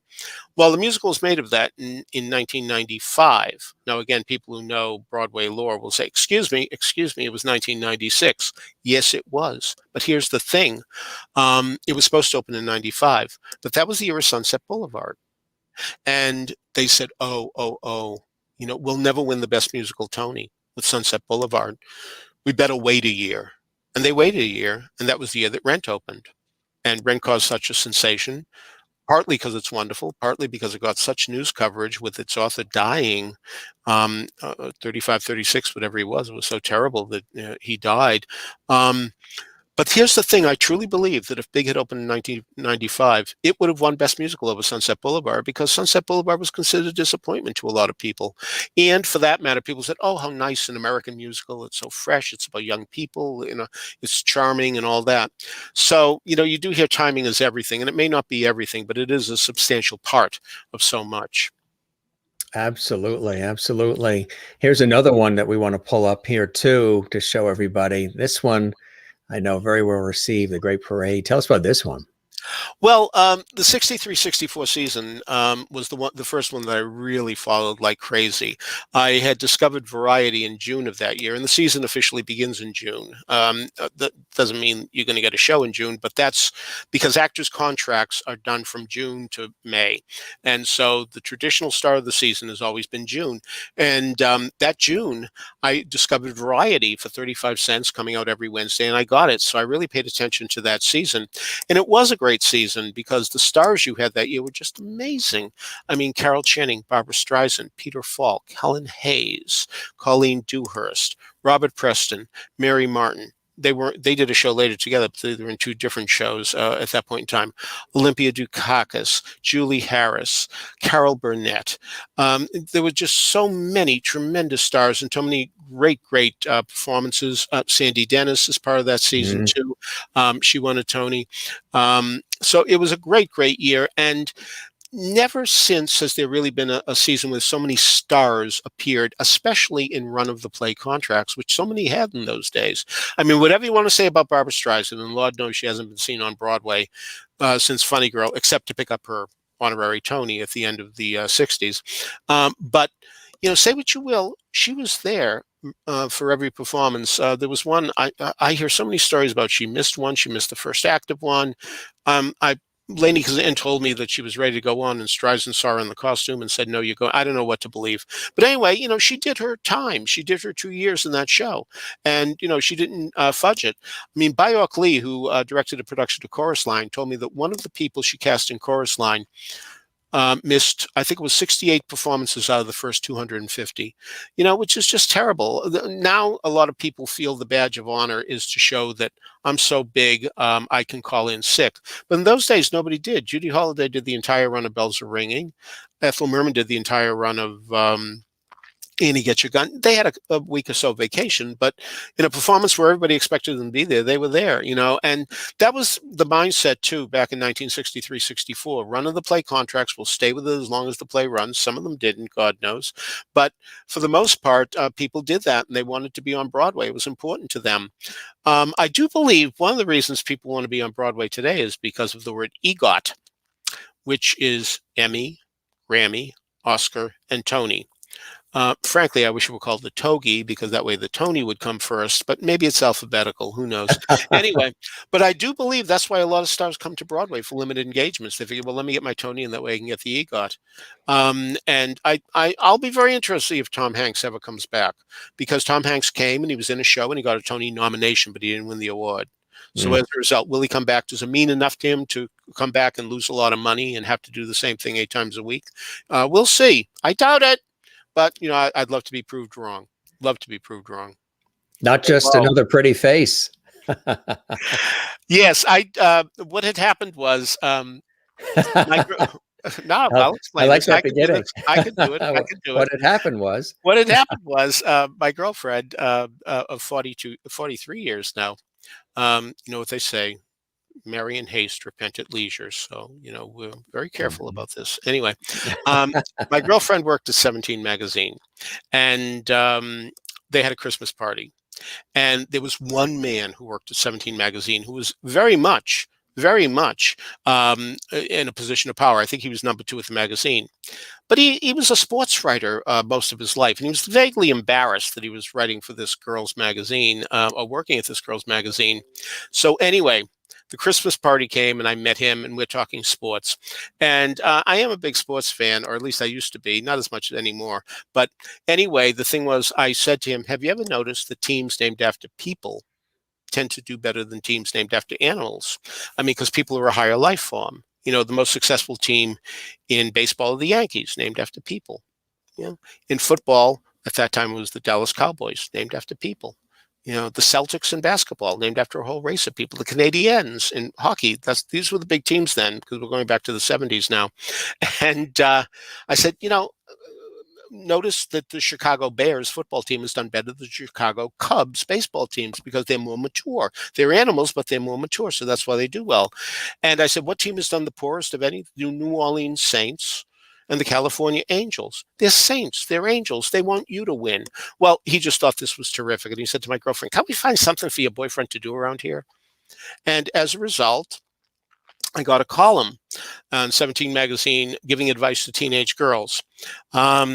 So if anybody out there has still some problems from their youth, I have all the answers. I can fix all your adolescent problems like that. So anyway, an agent saw the column, said I can put together a book of these columns, and did, and then said, why don't you write um, teen novels? And I did about 10 of them during that period of time. So yes, I've had to have this other career. Yeah, this was not my title, by the way. This was about surfing, believe it or not. And the feeling is, I'm telling you, the editor read it and said, no, the title has to be "Girls Can't Do It," because that was the mindset at the time. Men didn't think girls could do it. And of course, in my book, a girl can. So, and she winds up teaching the boys that she can be as good a surfer as any one of them. What can I tell you? It seemed like a good idea at the time. Yeah, Cute is Not a Compliment is based on the drama club. You can see the boy there with the script.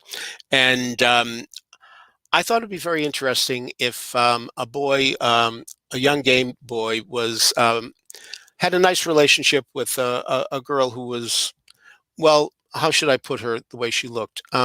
She would not be cast in the next James Bond movie. So anyway, they get along wonderfully. And when the drama teacher announces the play is going to be The Tempest, she says to him, I'll go out for Caliban, who is the ugly monster, if you go out for Ariel, who is the, you should pardon the expression, fairy. So it's all about that and what their relationship becomes as a result of that. So, and happy ending, I'm happy to say. So yeah, that's another one that because both he's been called cute much of the time, and it isn't really. You want to be called handsome, you want to be called rugged, and you know how girls are so attracted to bad boys, the rock musicians and what have you. So. What's in a name? This is an interesting story about the background of this. I have an impossible last name. It's I actually keep one of those things on the back wall. There is a list of misspellings of my name. Only one to a customer, no matter how many times people spell it F-E and it's F-I. Only one is up there, but there are 77 misspellings of my name. So I've had a tough time of it. And I thought, well, what about a girl who has a tough time with an impossible last name, and she wants to change it to the consternation of her family? She has a big family, lots of aunts, lots of uncles, and her parents say, let's ask everybody in the family and see what they think. And of course, the grandmother, who there's no grandfather at the moment, he did die, but she's going to have the final word. So it's her journey there on making that happen. And so it is highly autobiographical in that way. Now, here's the interesting part of the story. You go out with editors to lunch and you pitch them ideas. And I pitched them one idea, and the other said no. Another idea, no, no, no, no. And then I brought up this idea, a girl with an impossible last name, and she wants to change it. Now, the editor's name was Gwen Montgomery. However, she was engaged to a man named Wendell Hassenfuss. And when she answered the phone, there was no caller ID in those days, Gwen Montgomery, he'd say, but not for long. So he expected her to become Gwen Hassenfuss. And Gwen Montgomery didn't want to become Gwen Hassenfuss. So the idea of a person wanting to change the name was of great interest to her. If she was marrying a guy named Miller or Norton, this book probably wouldn't have sold. I mean, It's just amazing how things happen, strange circumstances. This brings us really to the young man who wrote the music to the recent Broadway musical, The Prom. He also wrote the musical version of Elf, had other Broadway shows too. Matthew Sklar, born on October 7th, was an usher in Rahway, at the Union County Art Center, just an usher. And October 7th, Marvin Hamlish was appearing there. So he showed up for work, and everybody's going, hey, happy birthday, Matt. Happy birthday, happy birthday. Marvin Hamlish overheard this. Said, hey, happy birthday, Matt. And, being the nice guy that Marvin Hamlish was, and he really was, he said, tell me about you. And, oh, Mr. Hamlish, I want to be like you someday. I want to be a composer. Well, sit down. Play a song for me. Go ahead. Hey, that's pretty good. Yeah, you're good. That night, he stops the concert. Marvin Hamlish says, "Well, I got to tell you, this kid here, he played me a song. It's going through my Matt. Come on up here, play the song for me." And Matthew Sklar got up there, played the song, got a big hand, and bonded with Marvin Hamlish. And when the time came for him to apply to colleges, he asked Marvin Hamlish if he would write a recommendation for him. Marvin Hamlish did. I imagine he got into every school he wanted to go to. And here's the thing. If he were born on October 6th, or if Marvin Hamlish had showed up there on October 8th, none of this would have happened. There's nothing better than being at the right place at the right time. And that happened to Matthew Sklar. Mm, mm. There seems to be a theme here with that. If this didn't happen, that wouldn't have happened. Absolutely. And so many things. Yeah. That's why you got to get out there. Now, the most embarrassing mother in the world. This is the one What a segue. This is one book that my mother never knew I did. I didn't want her to think I was talking about her. Did not want her to know. So as a result, this started because I went to a friend's bar mitzvah. Well, a friend's son's bar mitzvah. So Gail wanted to sing at the bar mitzvah. So she took singing lessons. And she learned What I Did for Love. And at the bar mitzvah, she got up there and she sang What I Did for Love. And we were all pleasantly surprised. She was terrific. So we really gave her a big, long hand. And then Gail, drunk with applause, decided to go for two. Now, she didn't have anything planned, but she said, I'm going to sing another one. I'm going to dedicate it to my son. So she grabs the 1,000-tune book the musicians have, where they have all these songs, and she's going through alphabetically. And I Love Her. No, that's no good. As Time Goes By. No, that's no good. No. Born Free. No. And the musicians are waiting, and everybody's, and she knows she's got to come up with something fast. And finally, she gets to the C's, and she says, I'm going to sing Can't Help Loving That Man of Mine. She hasn't thought about this song in years, and she doesn't know the lyrics, what they say. But there she is singing, tell me he's lazy, tell me he's slow, tell me he's crazy. I mean, and the kid is furious, that his mother is embarrassing him like this. And I thought, this is the subject of my next book. And that's the first chapter of The Most Embarrassing Mother in the World. That is perfect. And then we move on to baseball. Yes. Another funky thing. My agent said to me, listen, go to Facts on File Books. The editor there is a good friend of mine, and think of an idea for a book, and he'll give you more than the time of day. So I went in there with an idea to do a musical theater encyclopedia, every song that was added out of town, every song that was dropped out of town, all this kind of stuff, A to Z, big book, because that's what they do in Facts and File, fact books. Okay. So I get in the office, and the guy has an Oakland Raiders helmet on his desk. I said, oh, you're a Raiders fan? He said, no. But the quarterback for the team, Kenny Stabler, was doing a book about his life, and he couldn't put two sentences together, so I had to be the as told to guy.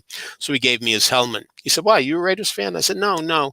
Really, the only team I really root for is the Baltimore Orioles. And he said, I was in a bar the other night. We were saying, where were the Orioles before they moved to Baltimore? And I said, St. Louis. They were the St. Louis Browns. Oh, yeah.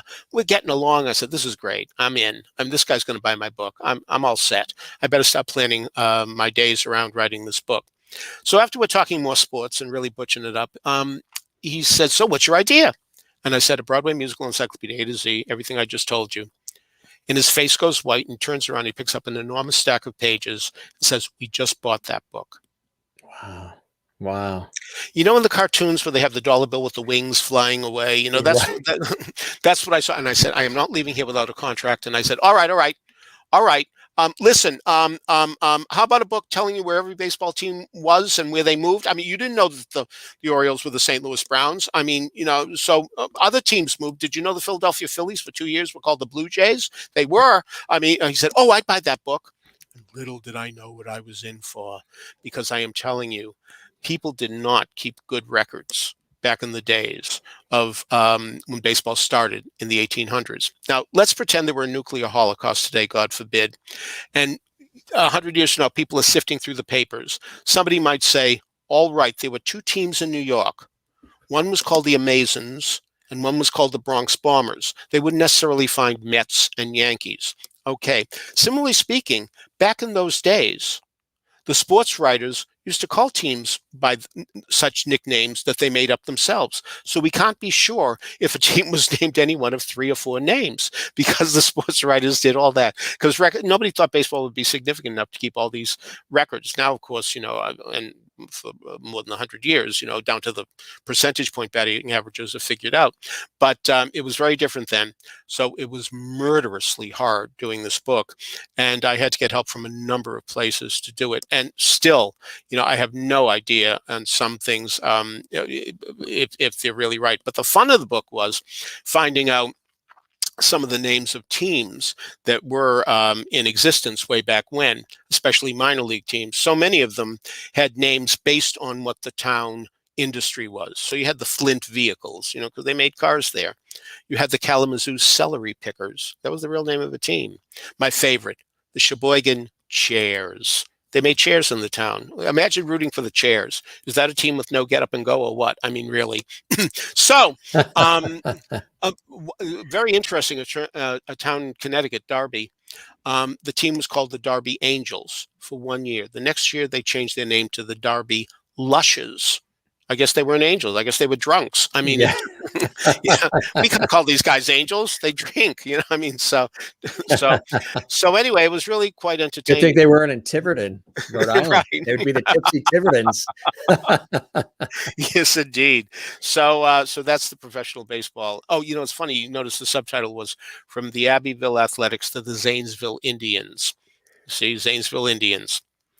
With about 3 weeks to go, I found out they were the Zanesville Pirates. So alphabetically, that should just put in Pirates. Nobody's going to notice. Just put it as.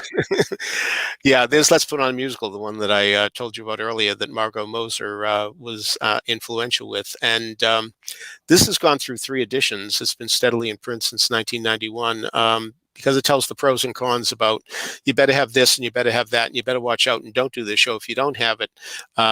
What's really interesting is the 2 shows I found out that were most hard to do were Barnum, about P.T. Barnum, and George M., about George M. Cohan. And what's really interesting is both of them were directed by the same man on Broadway, a guy named Joe Layton, who, by the way, also directed the aforementioned 2x2. And the fact that he was responsible for getting 2 of the most difficult shows on really says something about him. So that was a little factoid I learned along the way. So I interviewed a lot of people who had done this, especially in community theater, which I love. I love going to community theater. I have no prejudice against it at all, because pretty much akin to what I was saying earlier, there's a lot of talent around. There's a lot of people who could have made it on Broadway, but they wanted that check every Friday. They wanted marriage, they wanted children, or at least they thought they did. And under those circumstances, they decided to go on that path, the road they took. But if indeed they had gone on the other path, I do believe that so many of them could be stars. Back in 1970, there was a musical about the Marx Brothers called Minnie's Boys, and Shelley Winters was the leading lady. There was a song in which they talked about being rich, and the lyric was, "Rich is walking because you want to, not because you have to." And she said, "You said it." Well, in 1988, in Phoenix, Arizona, at a community theater, I saw a woman named Carolyn Payne playing that role. And when they said, "Rich is walking because you want to walk and not because you have to," she said, "You said it." And I'm telling you, you could hear in her voice that all the days that she was walking down the street exhausted, and there came the streetcar, and she could have gone on for a nickel, but she needed that money for the boys. I mean, it was amazing how she put all that in one line. So, the Yankees just have an expression, an ad campaign that said, "At any moment, a great moment," meaning that you might see a tremendous play, even in a game that's 15-0. You might see something you'll talk about for the rest of your life. Theater, too. At any moment, a great moment. You never know where it's going to strike. And that's why I have seen theater in 46 of the 50 states, and I hope to see it in the other 4, and in 17 foreign countries, because you never know where magic is going to strike. Ever have a desire to be on that stage as a performer yourself? Well, ironically enough, some years ago, a group in New Jersey thought it'd be fun to have the Star Ledger critic be the narrator, who also plays a tiny role in Into the Woods, the Stephen Sondheim musical. It was going to be a reading.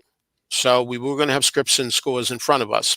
So I thought, all right, sure, I'll say yes. I mean, we'll probably rehearse on Thursday and Friday, and we'll perform on Saturday. my God, we rehearsed for 3 weeks, and boy, do we need it. And I was okay as the narrator, but in the part that I acted play, where it was actually a part, I really felt like I was chasing a butterfly. I couldn't catch it. I don't think I'm any good as an actor. Well, of course, who knows? If I had training, maybe I would have. But I How don't have about any training. comedian? Well, I do MC the Theatre World Awards every year, and I do seem to get good reviews for that. And Yeah. you mentioned my play God Shows Up. That happened because of the Theatre World Awards, because Eric Krebs, the producer, came to the awards, and when he saw me as MC, he said, "I think you're funny, and I've had an idea for a play where God shows up and straightens out the world." And he said, "So I want you to write it." And he gave me money in advance and commissioned me and produced the play. And it started in his own playroom and then moved to the Actors Temple and played there a while. So it wouldn't have happened without the Theatre World Awards. So MC is okay because I can be me, Right. but being somebody else, I find much too hard. Freddie's asking, does your beautiful play Adam's Gifts have musical potential? Well, Adam's Gifts is a new version of A Christmas Carol. And what had happened was, when you're a theater critic, you see A Christmas Carol a lot. In December, you see a straight play version, you see a musical version, you see a one-person version where somebody plays all the parts, but you also see an updated version. And when I was seeing Humbug, which was about Eleanor Scrooge and Roberta Cratchit and her son Timmy, um, Eleanor Scrooge. And I'm thinking, why isn't anybody saying, "Hey, isn't this funny? Your name is Scrooge, your name is Cratchit. It's just like A Christmas Carol." It's like it didn't exist. Then I went to see Scrooge and the Spirits, which took place in Harlem, and Ebenezer Scrooge was a slumlord. Do you know anybody named Ebenezer? I don't know anybody today named Ebenezer. I mean, it struck me as the weirdest thing, and I thought, is there any way that A Christmas Carol can work updated? Well, it'd have to be somebody who never heard of A Christmas Carol, but who hasn't heard of A Christmas Carol? Right. And I came up with the idea of a little boy who was sold to the mafia when he was a young boy because his mother died in an accident. His father just wanted to get rid of him. And they kept him stupid. They just wanted him, they didn't want him to know anything. They just taught him numbers. He never learned to read. And he has people doing it for him because he had the money from the mafia to get started in a legitimate business. But he's really kept it from everybody that he doesn't know how to read. And the ghost of Christmas past, present, and future. Now, in Christmas Carol, they have 3 different people doing that. Sure. Not in my play. Now, of course, what you want to do is keep the cast size down, let's face it. But my point is, the ghost says, we used to have 3 people for every person, but there are so many terrible people in the world now, we can only have 1 for everybody. I mean, so that explains why that happens.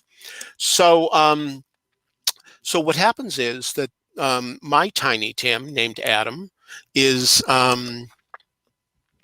not just crippled. I mean, he may very well die. And Scrooge comes to like the kid. He finds out through the ghost the kid has a lot in common with him, that he has a very similar feeling, that he's a smart kid, he knows numbers well, et cetera, et cetera. And he comes to like the kid, and the kid finds out he can't read, and he teaches Scrooge to read. So that's one of Adam's gifts. There's another one as well.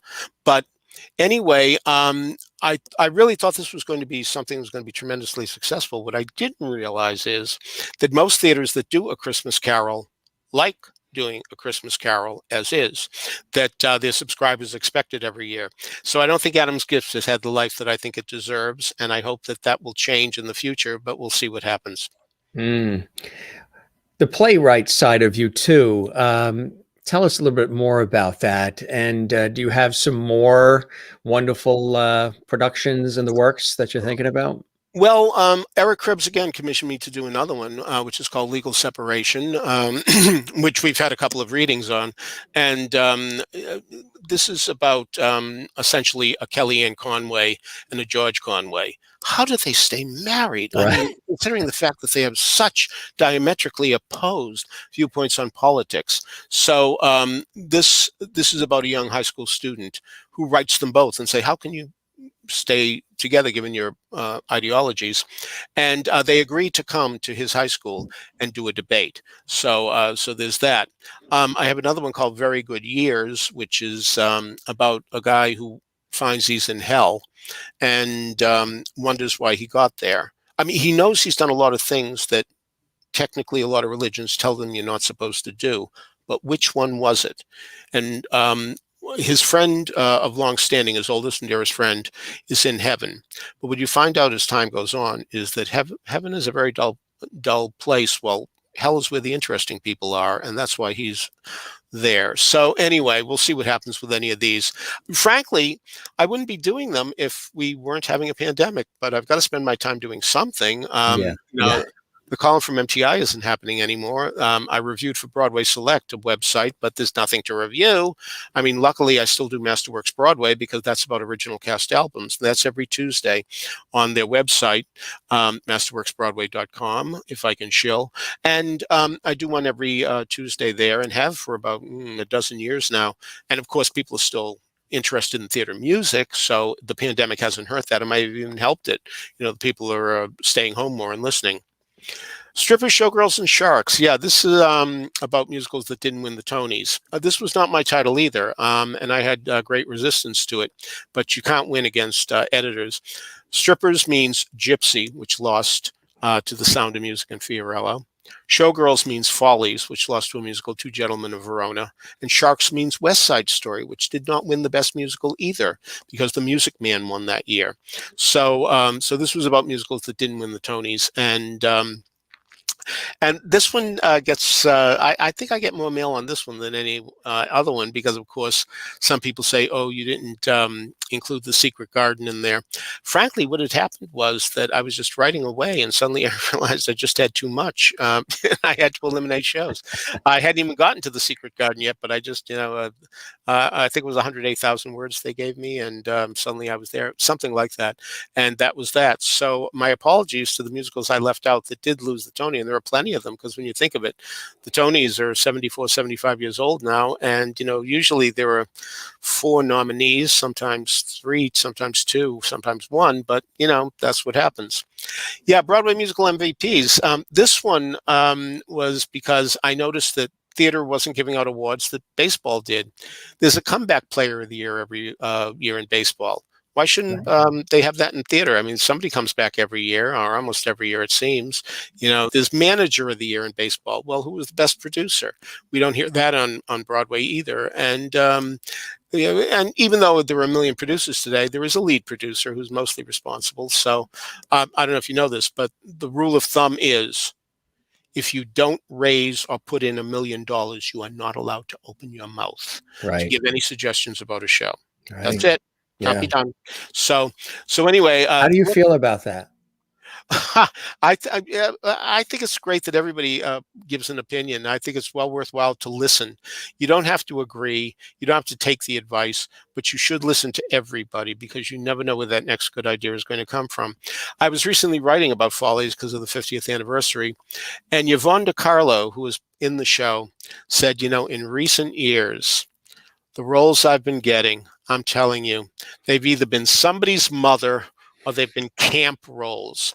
And when Stephen Sondheim had to write a new song, he actually included the lyrics, somebody's mother and camp, in the lyric, because he had overheard her saying this.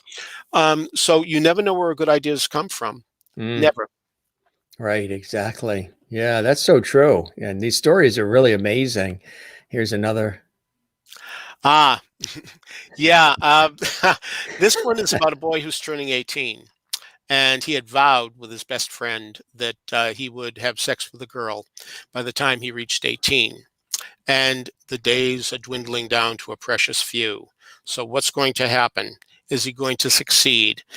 He works at a grocery store, as you can see there, and he has a wonderful platonic relationship with the girl who, as you can tell, is looking at him more longingly than might otherwise be. They have a great time every day playing supermarket archaeology, which means they try to figure out from what everybody is buying, what their lives are like, and they have a good time doing that. So they're really meant for each other, and will it be she? Will it be someone else entirely? And will he very much get involved with somebody just to make it happen, somebody who's easier than other people, just to make it happen? And what will it matter to him when he finds this girl who will do it with him, as opposed to somebody he really cares for?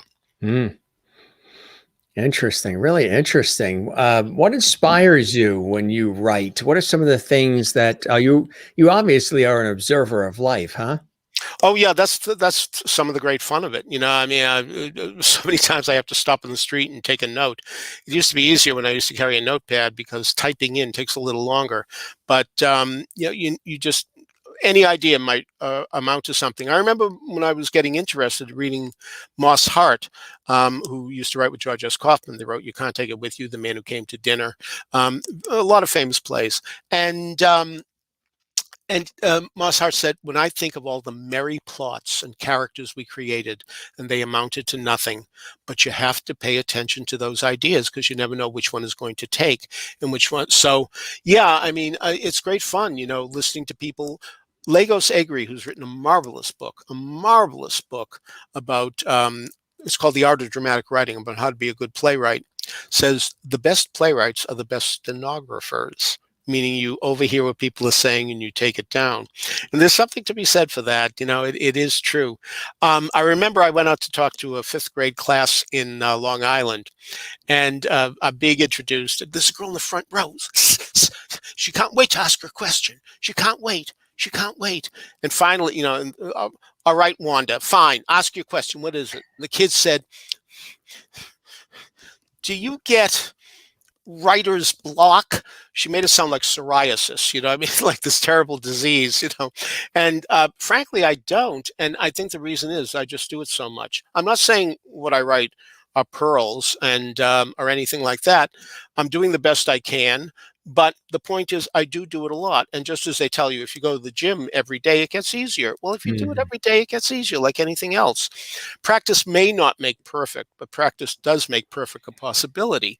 But the more you do it, the easier it gets. And, so many times young writers say to me, I had an idea for a play or a novel, whatever, and I started last night and it just wouldn't stop coming. And I said, Yeah. it will. It will. Yeah. It will Right. stop coming. You know what Right. these things are like? They're like jigsaw puzzles. It's very easy to get the border, but then you got to fill it in.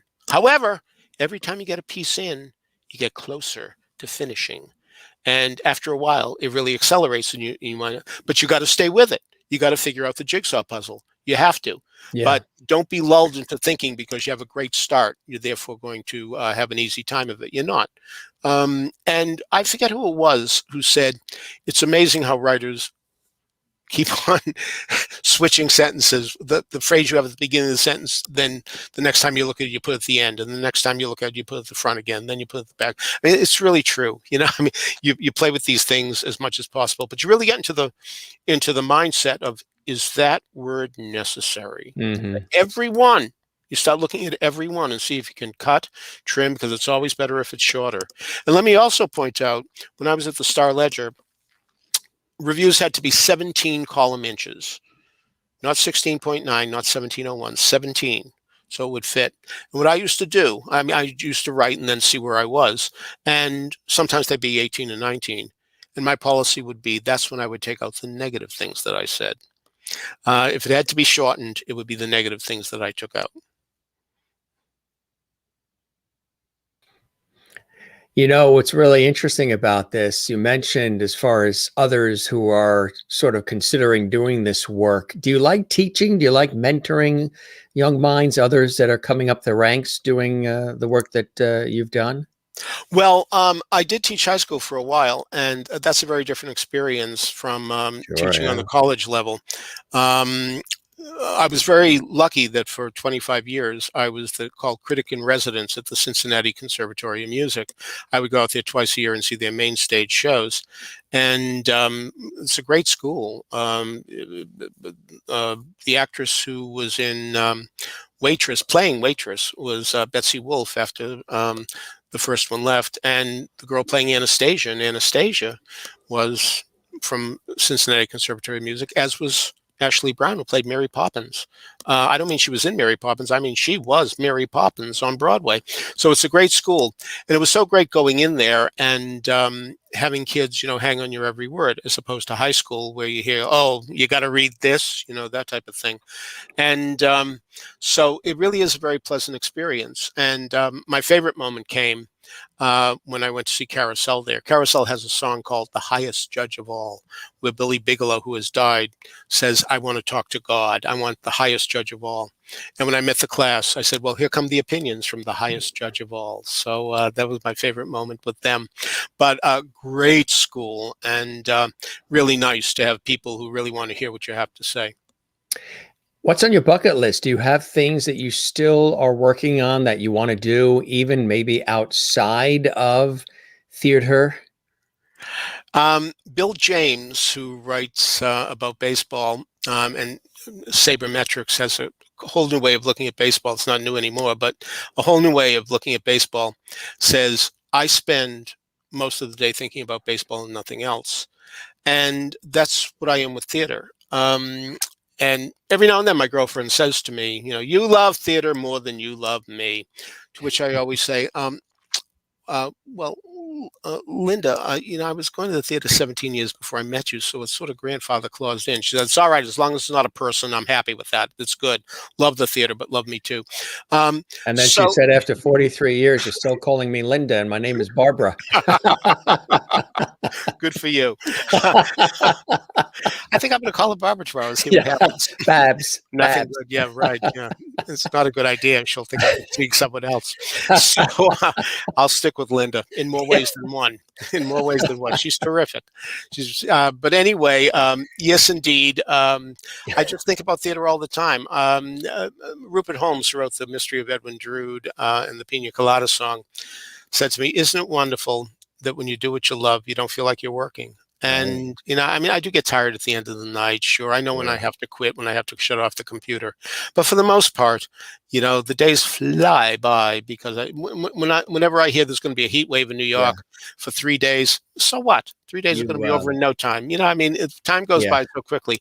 Whenever I give a speech at a graduation, I always say to the kids, adults agree on very little. They don't agree on politics, religion, sexuality, movies, even pizza. But all adults will tell you time goes fast. So you must believe us on that, because you won't find any adult who'll tell you otherwise. Exactly. We must be right for every one of us to tell you that.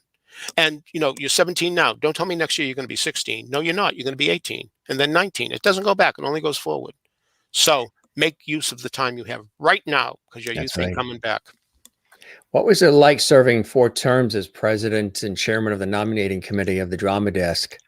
Well, the thing about the Drama Desk was that there's a board of directors, and you'd meet with them and you'd say, here's my idea. And the thing is, by the very nature of being on a board, you sort of feel like you have to say no. You have to sound like you're paying attention. So no, I don't think that's a good idea. And so lovely people, don't misunderstand me, but the point is, and I've done it too when I've been on boards, you have to be the devil's advocate. Yeah. And so it was a bit of pain, to have to run into this, even though everybody was very pleasant, no question there. But when I was off at the Theater World Awards, which were run by one person, and one person only. It was John Willis, who had done it since 1963. This was 96 now. And, he was in his 80s now, and he was just too old. And he needed a successor. And it was his kingdom. So rather than be president, I could essentially be king. And I thought, well, now I won't have to answer to a board. Well, not quite. I mean, what had happened was John's sister used to give him the money to do these things. And once he stopped doing them, I'm not giving money to that new guy. What are you, crazy? So we had to get more money and we had to get a board. So it amounted to the same thing. But again, lovely people. They really are. I mean, without Dale Badway, none of this would happen. I mean, tremendous people. And I am in... So many people work so hard, and who gets the glory every year? Me, when I go out there and do the awards. I mean, really. And everybody else is behind the scenes and working day and night, and they're really quite wonderful.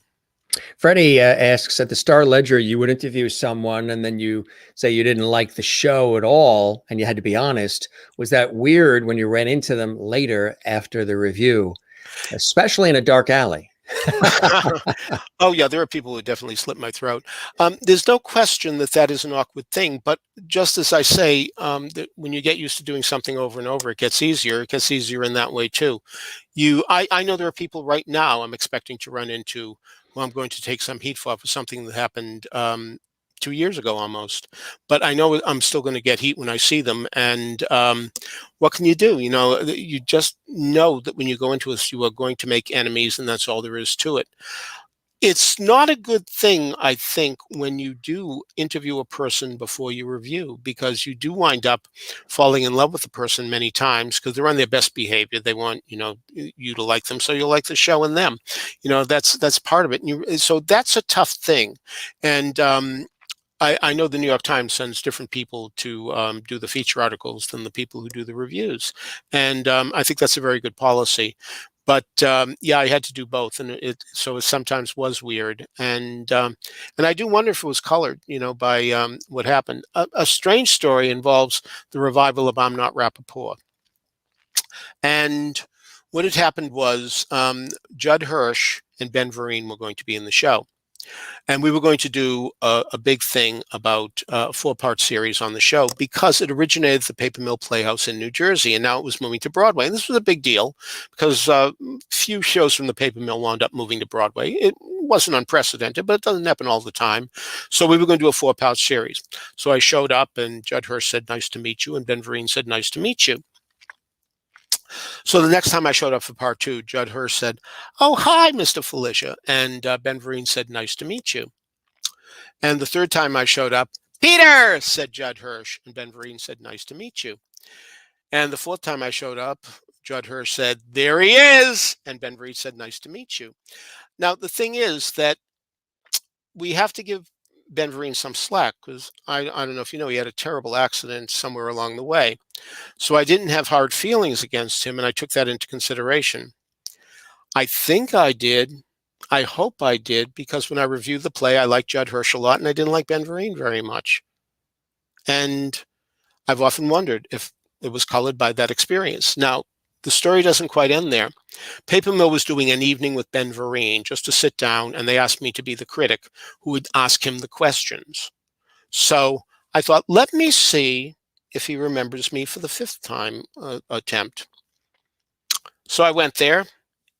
"Mr. Vereen, yeah, nice to meet you." Same thing. He didn't remember. So I thought, see, I'm in the clear. I'm not surprised. This is going to go beautifully.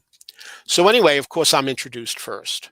And they introduce me, and from the Star Ledger, and they give my name. And as I'm walking out to the stage, I hear off stage, hearing Ben Vereen say, "Star Ledger! Star Ledger! That's that guy from the Star Ledger!" And I thought, oh, this is going to be rough. So anyway, he's introduced, and he comes out. He doesn't acknowledge the audience. Comes right over to me, face to face, nose to nose, and said, "Fred Sanford, huh?" I had no idea what he was talking about. "Fred Sanford, huh?" Yeah. What's he talking about? And then suddenly his face went blank, and he thought, I mean, I know what happened. When I went home and read my review, I said he plays it like George Jefferson on The Jeffersons, but he confused that with Fred Sanford on Sanford and the Son. Red Fox, yeah. Yeah. So as a result, I got away with it because he said the wrong name, and I forgot that I had written George Jefferson, so I couldn't put 2 and 2 together. And his face went blank, and it was like, oh, wait a minute, maybe it wasn't the guy from the Star Ledger who said that. I'd better behave. And so I did get away with it, but it was awkward for that moment in time. And what might have happened, what would have happened if he had been antagonistic during that whole night, if he was snippy or sarcastic or walked off the stage in a huff? I mean, who knows? Who knows? So that was one where I really dodged a bullet. Yeah. And then, of course, there's those, I'm sure, where did the review ever make or break a production? And can a review do that? Not as much anymore. The best example, of course, the one I gave you earlier with "I Love You, You're Perfect, Now Change." But not as much anymore. And as I say, that's healthy. Critics have lost a great deal of their influence from the amateurs. And again, yes, don't we? I mean, I left the paper because they asked everybody if they would take a buyout. "We will give you a year's free salary and tremendous health insurance benefit if you will leave right now." And if you don't, this is the only time you get the offer. And 2.5 years later, 167 people were laid off with no benefits whatsoever. So it was the thing to do. But I wish the newspaper world were different. I don't begrudge the internet. Lord knows I wouldn't want to live without the internet now any more than I want to live without a cell phone. But the thing is that it has caused newspaper to really decline in circulation and what have you. So under those circumstances, if the world had been what it used to be, I would still have a job that I'd be doing and getting bigger money than I'm getting now. But I'm 74 years old. I'm almost 75. So it's fine. Youth must be served, and so perfectly fine. I've had my time, and I've enjoyed it. Why have you loved it so much? What about it brings you great blessing and joy, Peter? Just being there. When my girlfriend and I were driving to Madison, New Jersey, to see a production of Henry V, I started driving, and a guy went through a red light and hit the side of the car. If it were 3 feet more, he certainly would have hit me, but he hit just the front of the car. The mirrors came off from the side, tremendous crash, and my girlfriend said, "Oh my God, we could have been killed." And I thought, "Oh my God, we're going to miss the show." That's what went through my head. What can I tell you? I didn't even sense the danger as much as I did that. No, this is, we all have our values. We all have things we love. We all have our passions. And you're very lucky in life if your hobby is what indeed turns out to be your livelihood. Yeah. And that's the best thing of all. And I'm sure you're experiencing that, Jim, as well, because this is what Yeah. you love to do, and you do it awfully well, and you have the greatest voice for this type of thing. So it really Why, is. thank you. Yes, it's smooth and silky and what have you. So I really enjoy the fact that I can get up in the morning and be inspired to write. So just today, just Yeah. say I had a new idea for a book. And I can't wait. As soon as I get off, I'm starting. So with a proposal anyway. I don't know if it'll sell. We'll see what happens. But I get great pleasure out of trying. Yeah, I love results, of course. I'm not going to say that money doesn't matter. Of course, it matters. Um, I enjoy making a lot of money, and I'm very glad I made it doing it what I love. I mean, if I made the same amount of money doing something I didn't love, I'd be miserable, and I'm not even sure I'd still be here now. And I'm reasonably serious about that. But the fact that I did it, I don't want to say my way, because that isn't quite accurate either. But the fact that I have been able to do it, that I've been allowed to do it, that I've been given the opportunity to do it, that I've been given the blessing to do it, has meant so much to me. And I'm very appreciative of it. And for the things that haven't happened in my life, the dreams that haven't come true, well, aside from the Miami Dolphins in 1972, no team has gone undefeated. And what I always tell the kids in Cincinnati is a salesman says that he expects to make 100 calls before he makes a sale. So when you audition for a part and you don't get the part, you say, "Hey, that's great. That's number 48." Don't say, "Oh my God, I'll never work again." Right. Just assume that it's going to be a while. And that's the way I live my life too. Whatever hits, whatever misses. And the whole thing is to have a winning percentage. And that's something to strive for. So I'm not out of gas yet, even though I'm no kid. And have admitted to it more than once in this program. But but the fact remains is I don't particularly feel old. And as long as they'll let me do it, I'll continue doing it. With all that said, Merlin wants to know, do you like Shakespeare? Sure, no question. Ever since I was 14 years old, and in class read The Merchant of Venice, and I was just transfixed by the language and the fact that essentially all that glitters is not gold. Essentially, comes from that play. You saw the greatest hits right in there. Sure. I endeavored to see every Shakespeare play, and Henry IV Part 2 was a toughie, but I finally did see that in Washington. And what I did many years ago, which turned out to be great fun, I said, I'm going to collect all 37 of Shakespeare's plays, but every one is going to be a different edition. It's not going to be every volume looks the same. It's going to be everyone comes from a different publisher. That's what I want to do. And it took me 23 years to find every one of them. But that's on top of my refrigerator now. That is beautiful. This was amazing, Peter. Really, it was amazing. And I had a good time. Yeah, that Can you elaborate? No. We have time. If we have time, we can stretch if you want to elaborate. Somebody that was with us Always leave them wanting more. That's the big show. always leave Yeah, them wanting more. that's the big show And business maxim.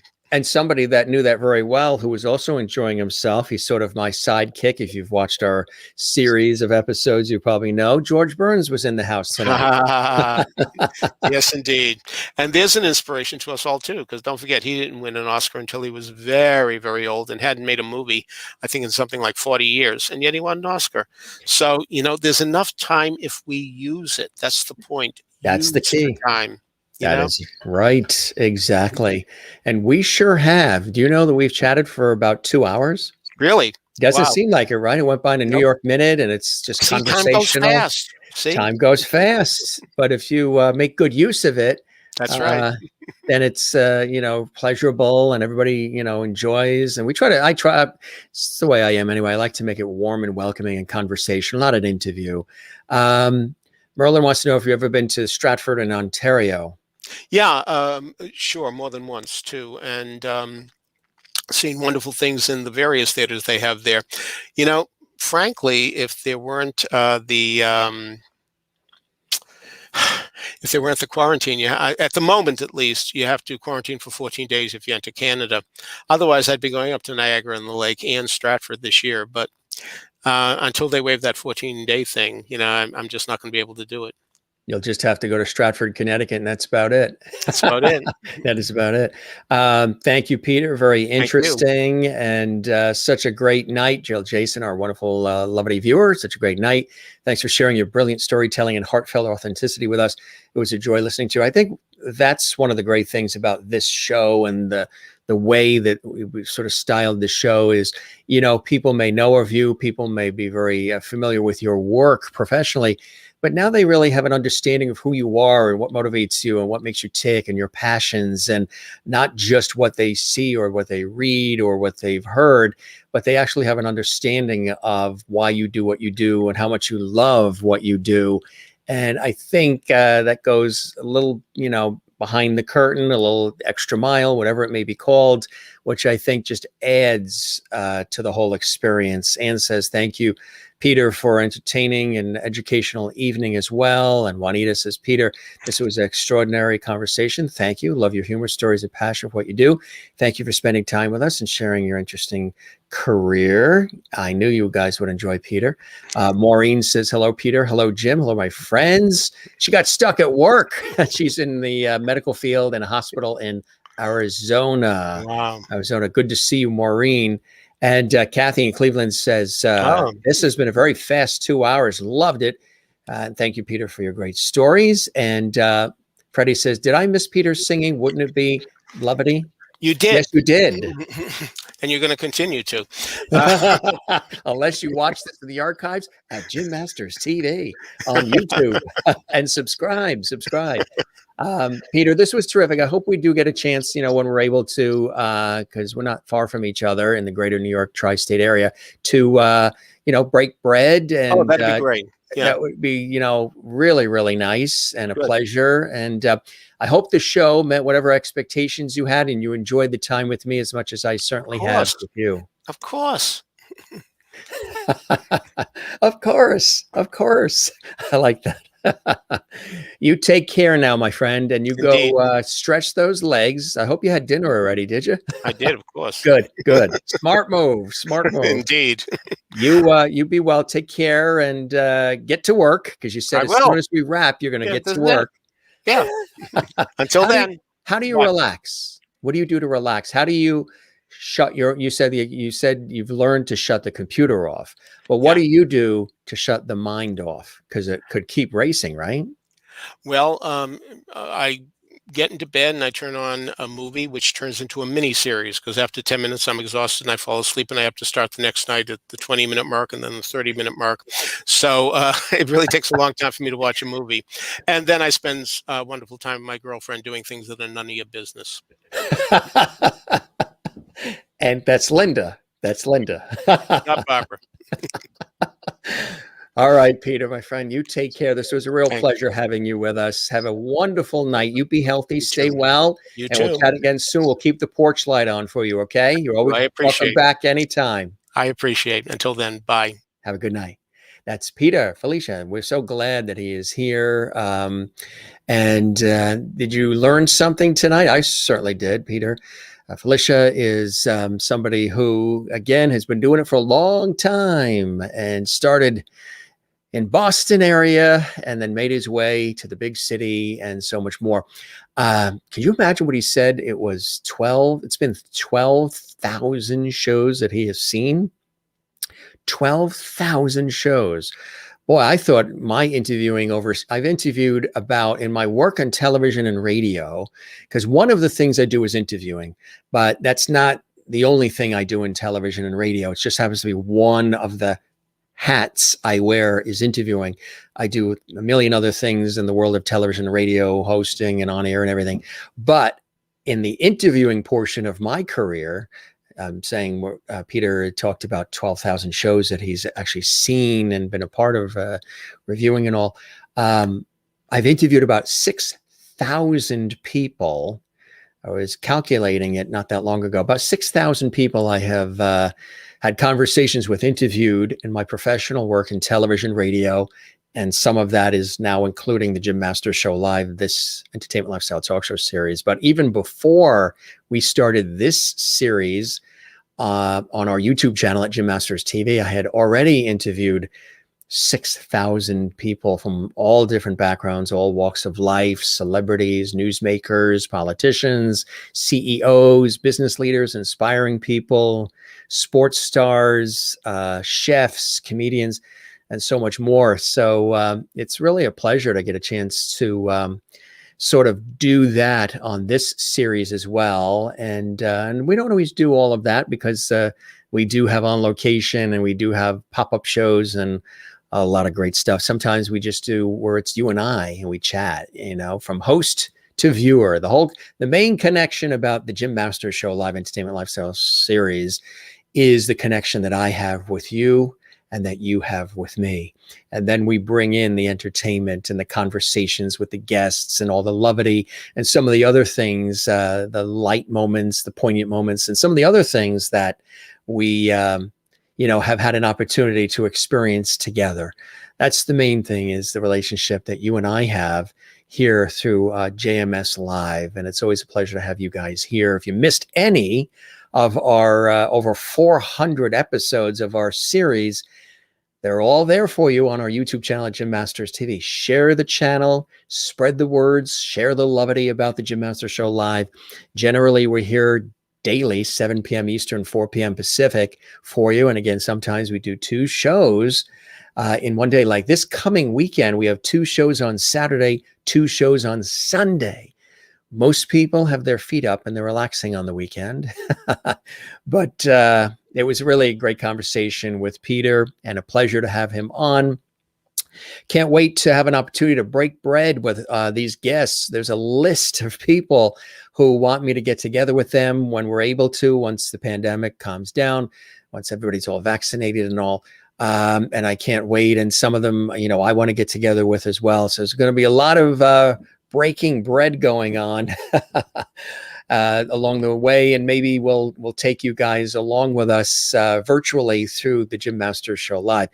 Once we can do it, we're going to be doing some more on location stuff too. We're going to take you on location to some cool places by way of the Jim Masters Show Live Entertainment Lifestyle Talk Show series. So I look forward to that. We're building that now, and also our 1-year anniversary is coming up at the end of April, early May will be the 1-year anniversary of the Jim Masters Show Live Entertainment Lifestyle Talk Show series. And I can't believe that it's been about a year now, almost a year. We've been doing these shows consistently, nonstop, which is really amazing. Jill says, "You're always amazing, Jim. Thank you for another amazing show. It doesn't get any better than this. Have a great night, everyone. XOXO." Beautifully said, Jill. I love that. Thank you very much. Thank you very much. He didn't even take, no, I don't think he gave himself any time to take a sip of anything. And Freddie says, Peter gave me My first review ever. I thought better not to mention it while he's there for some reason. Was it a good review? I hope. Anne says, good night, Jim and everyone. Sweet dreams. Hope you slept well last night. Yes, I went to bed about an hour after the show and then slept well, very, very well. I'm going to do it again tonight because tomorrow I go for my second dose of the COVID-19 vaccine. So we don't have a show structured for tomorrow night. We're not going to be here at our usual time tomorrow night, 7 p.m., taking the night off because it's a few other things I have to tend to in my work in television and radio. Plus tomorrow we're getting the second vaccine. So you don't know if you're going to be tired. You don't know until you get the second vaccine. So we figured, I think it behooves us to just take the night and relax, chill out and rest. So we won't be here tomorrow, which is Wednesday, because again, we have some work we have to do in the on-air side of things in my television and radio work. And we're getting wish us luck, we're getting the second dose now, early in the morning tomorrow, second vaccine, COVID-19 vaccine. We're going to get that tomorrow. So we're going to just chill out and rest and probably have soup and watch TV and just enjoy ourselves tomorrow. I might do a pop-up show. Maybe I'll give you an update on what it's like getting the second dose and how it went and everything. First dose several weeks back, perfectly fine. I think it was about 21 days maybe since the first dose. Perfectly fine, not a thing. Didn't feel anything in the arm, not fatigued, no fever, zero, nothing. Very, very fortunate because some people, they get some of that. But that's a good thing in a way because that means your, immune system is kicking into gear. And those who didn't get it the first time, again, there's a chance you can get it on the second one. Again, all good because it means your body is preparing those antibodies and your body is getting ready to fight off if you ever come across COVID-19. Hopefully nobody does. Many people have. So yeah, we're going for the second one tomorrow in the morning, second dose. So we'll be fully vaccinated as of tomorrow, late morning, completely vaccinated, good to go. And that'll allow us to be able to do some more travel and things of that nature, see more family, which is very, very important. There's family we haven't been able to see, relatives in different states, like in Florida and California, Massachusetts, other areas across the country.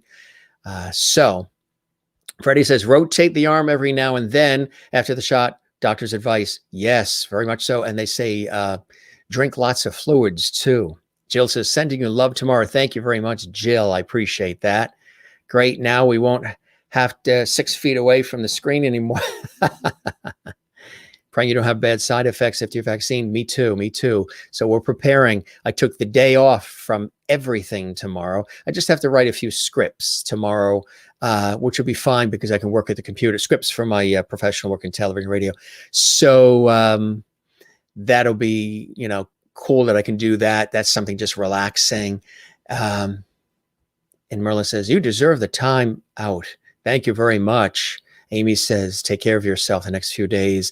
I expect to probably sleep, chill out, call some relatives, and we're going to I can't wait to get it because then we'll be fully vaccinated. And the first one was great. But again, just to be sure, you don't know if you're going to be tired, fatigued. Some people get fever, chills, a variety of different things. Some people get nothing. So you don't know until you have it. So we get it tomorrow morning, and I might do a pop-up show. We purposely didn't have a show structured for tomorrow night because I'm getting the COVID-19 vaccine and wanted to not have a guest lined up or have a show lined up. And then if I'm exhausted or something, or if there's a fever or whatever, not have to bail out. You know what I mean? So we planned about a week or 2 weeks ago not to have a show tonight. We actually we had a guest scheduled for tomorrow night. That is, we had a guest originally scheduled for tomorrow night, but we chatted with them about 2 weeks ago and moved them to a later date. Just because that makes sense. I'd hate to have a guest scheduled and then have all this promotion on Facebook and YouTube and Twitter and Instagram, and they're promoting it, we're promoting it. And then last minute, I get the sniffles or something, and then we're not able to do it. So we're going to be off tomorrow. Again, if I do a pop-up show, I've been thinking about doing one, just like a COVID update as far as how it went with the second shot. What was it like? I know people have been doing that on YouTube. So I might do that. I might pop in and give you an update as far as how it went. Again, it's totally individual for everybody. Nobody knows, your response to it until you do it. And that really doesn't matter whether it's Pfizer or Moderna. Johnson & Johnson, I think they've pulled off just for now, according to the news, till I look at that one. But good luck, Jim. Get rest tomorrow. Great show tonight once more. Good night, everyone. You as well, Juanita. And Kathy Short in Cleveland says, number 2, good for you. Yours is next week. Good luck with yours next week as well. And Maureen says, praying that you don't have bad side effects after the vaccine tomorrow. Thank you very much, Maureen, as well. So I know some people do. And Priscilla Sarah sends hearts. Thank you, Priscilla. Right back at you. I appreciate that. And everybody that joined us tonight on the Jim Masters Show Live. We had a good time tonight. Lots of laughs. Learned something about the theater critic world. And we had former theater critic. He was with the Star Ledger as a theater critic for years. And then, of course, we mentioned all the other things that he's been involved in, and a writer as well, an author of all those different books. And those were just some of the books that he's written. Your second shot, you may be very fatigued. Yes, that's what I've heard. Some people do. You get really exhausted. You just want to stay in bed and you just want to have soup. You might just want to even sleep. So we're going to bed not far after this show. We're just got to wrap up a couple of things and call a couple of our relatives. And then that's it. We've got an early morning appointment for our second vaccine tomorrow. So we're going to get up. We'll probably have a bowl of oatmeal, something coating and comforting for your stomach. And then we go for the shot. And I tell you, from what I've seen, at least here in the United States, things have been smooth as far as the way the shots have been administered, very professionally done, and they have everything taken care of. And they've been really, really good. The first shot was very, very, where we went to the center that we went to. We didn't go to a drugstore or supermarket or any of that. We went to a facility, actual healthcare facility. And it was really state of the art. They did just such a wonderful job. It was all lined up neatly, and they were there if you needed anything, if anybody had any reactions. I didn't. I was fortunate. But for anybody that did, they had all the personnel there. So they're doing a really nice job thus far. So that's the latest, gang. So we had a good night tonight, as we do every night. If you missed any of our episodes previous, and there's lots of them to check out, do so on our YouTube channel and subscribe. We would love that. Please subscribe to the channel. Click the notification bell. The channel, of course, Jim Masters TV. Click the notification bell so you don't miss any of our amazing content. You never know what happens on our show, right? And there's variety. Every day is something different. I think that's pretty cool. Don't forget to smile, gang. Don't forget to share the levity. We always say that as well. And don't forget to find your Zen place. Mine is the ocean. As well, of course, my career in television and radio and stage, on air, behind the scenes, on camera. And like Peter said, you're very blessed if you get to do work that you love and love what you do. And I certainly have and certainly do. I went to school for all this, studied all this in college, and have stayed with it throughout. Don't forget to relax, which I will be doing tomorrow. But again, we may do a pop-up sort of vaccine update episode, maybe. Something quick. It'll probably be well before 7 p.m. because I might be sleeping at 7. Who knows? We will find out. But if we do an update, maybe I'll do a quick afternoon hello, pop in to say hi to everybody. Just a quick host chat, levity episode, COVID-19 update or something, vaccine update. Relax, love one another, and love yourself. Reminding you that everybody is welcome to the party here at the Jim Masters Show Live. Doesn't matter. And breathe from the diaphragm, too. We always tell you that. Everybody's welcome. Doesn't matter your gender or political view or religious view, zip code, income, height, weight. Doesn't matter. Everybody's welcome to join us. That's why the show is here. The relationship I have with you means a lot to me. I know you have expressed the same as far as how you feel about the relationship that we have, host and lovety viewer. And I think that's really cool. We've got something special going on here. So let's continue to spread the word and spread the lovety. And yes, don't forget to subscribe to the YouTube channel. We appreciate that as well. And you can find the Jim Masters Show live 7 p.m. Eastern, 4 p.m. Pacific, right here on our YouTube channel. Sometimes we also do it on Facebook as well. But the home to it right now is YouTube. And again, join us and share the lovety. And Maureen says, have a great night, everyone. Much lovety to all. You too, Maureen.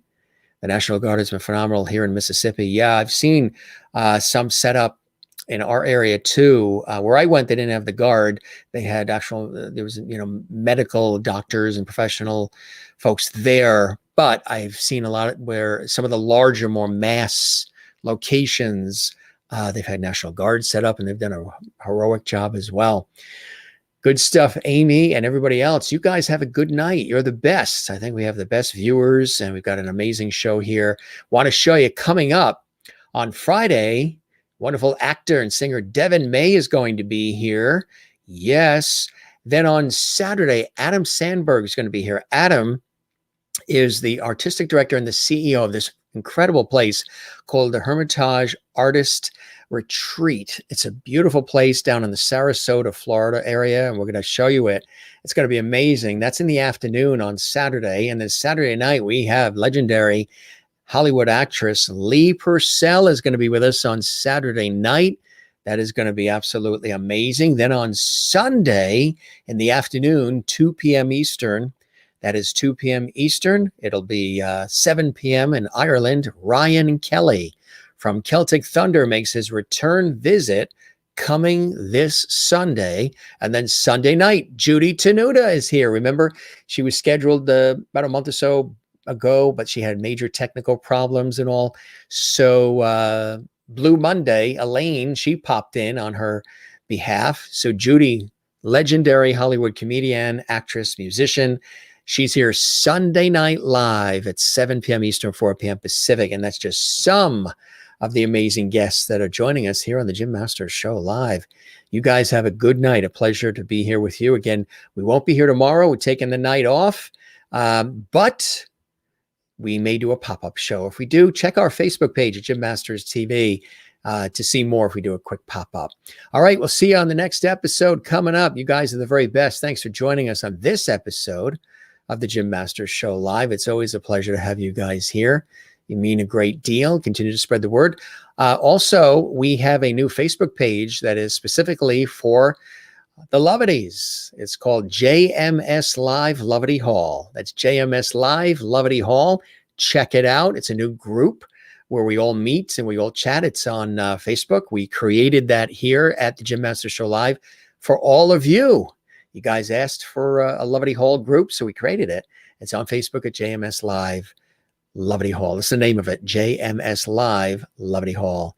And you're welcome to join in on the conversation and all the levity and all the good times that are happening on that page. You can also find me on Facebook, Twitter, and Instagram at Jim Masters TV. Feel free to like, follow, and of course, YouTube, Jim Masters TV. Thanks to Peter Fidelia for joining us here on the Jim Masters Show live. And of course, thanks to all of you watching live and anybody that's watching this later on in the archives. Those of you who watch our shows later when we're not live, we thank you as well. Thank you very much. We get a lot of views after when people binge, when we're not live. A lot of people watching our shows, all of our shows, and we thank you for that. That means a great deal. You guys have a good night. It's always great when we're together. And we'll see you again soon on the Jim Masters Show live. Good night.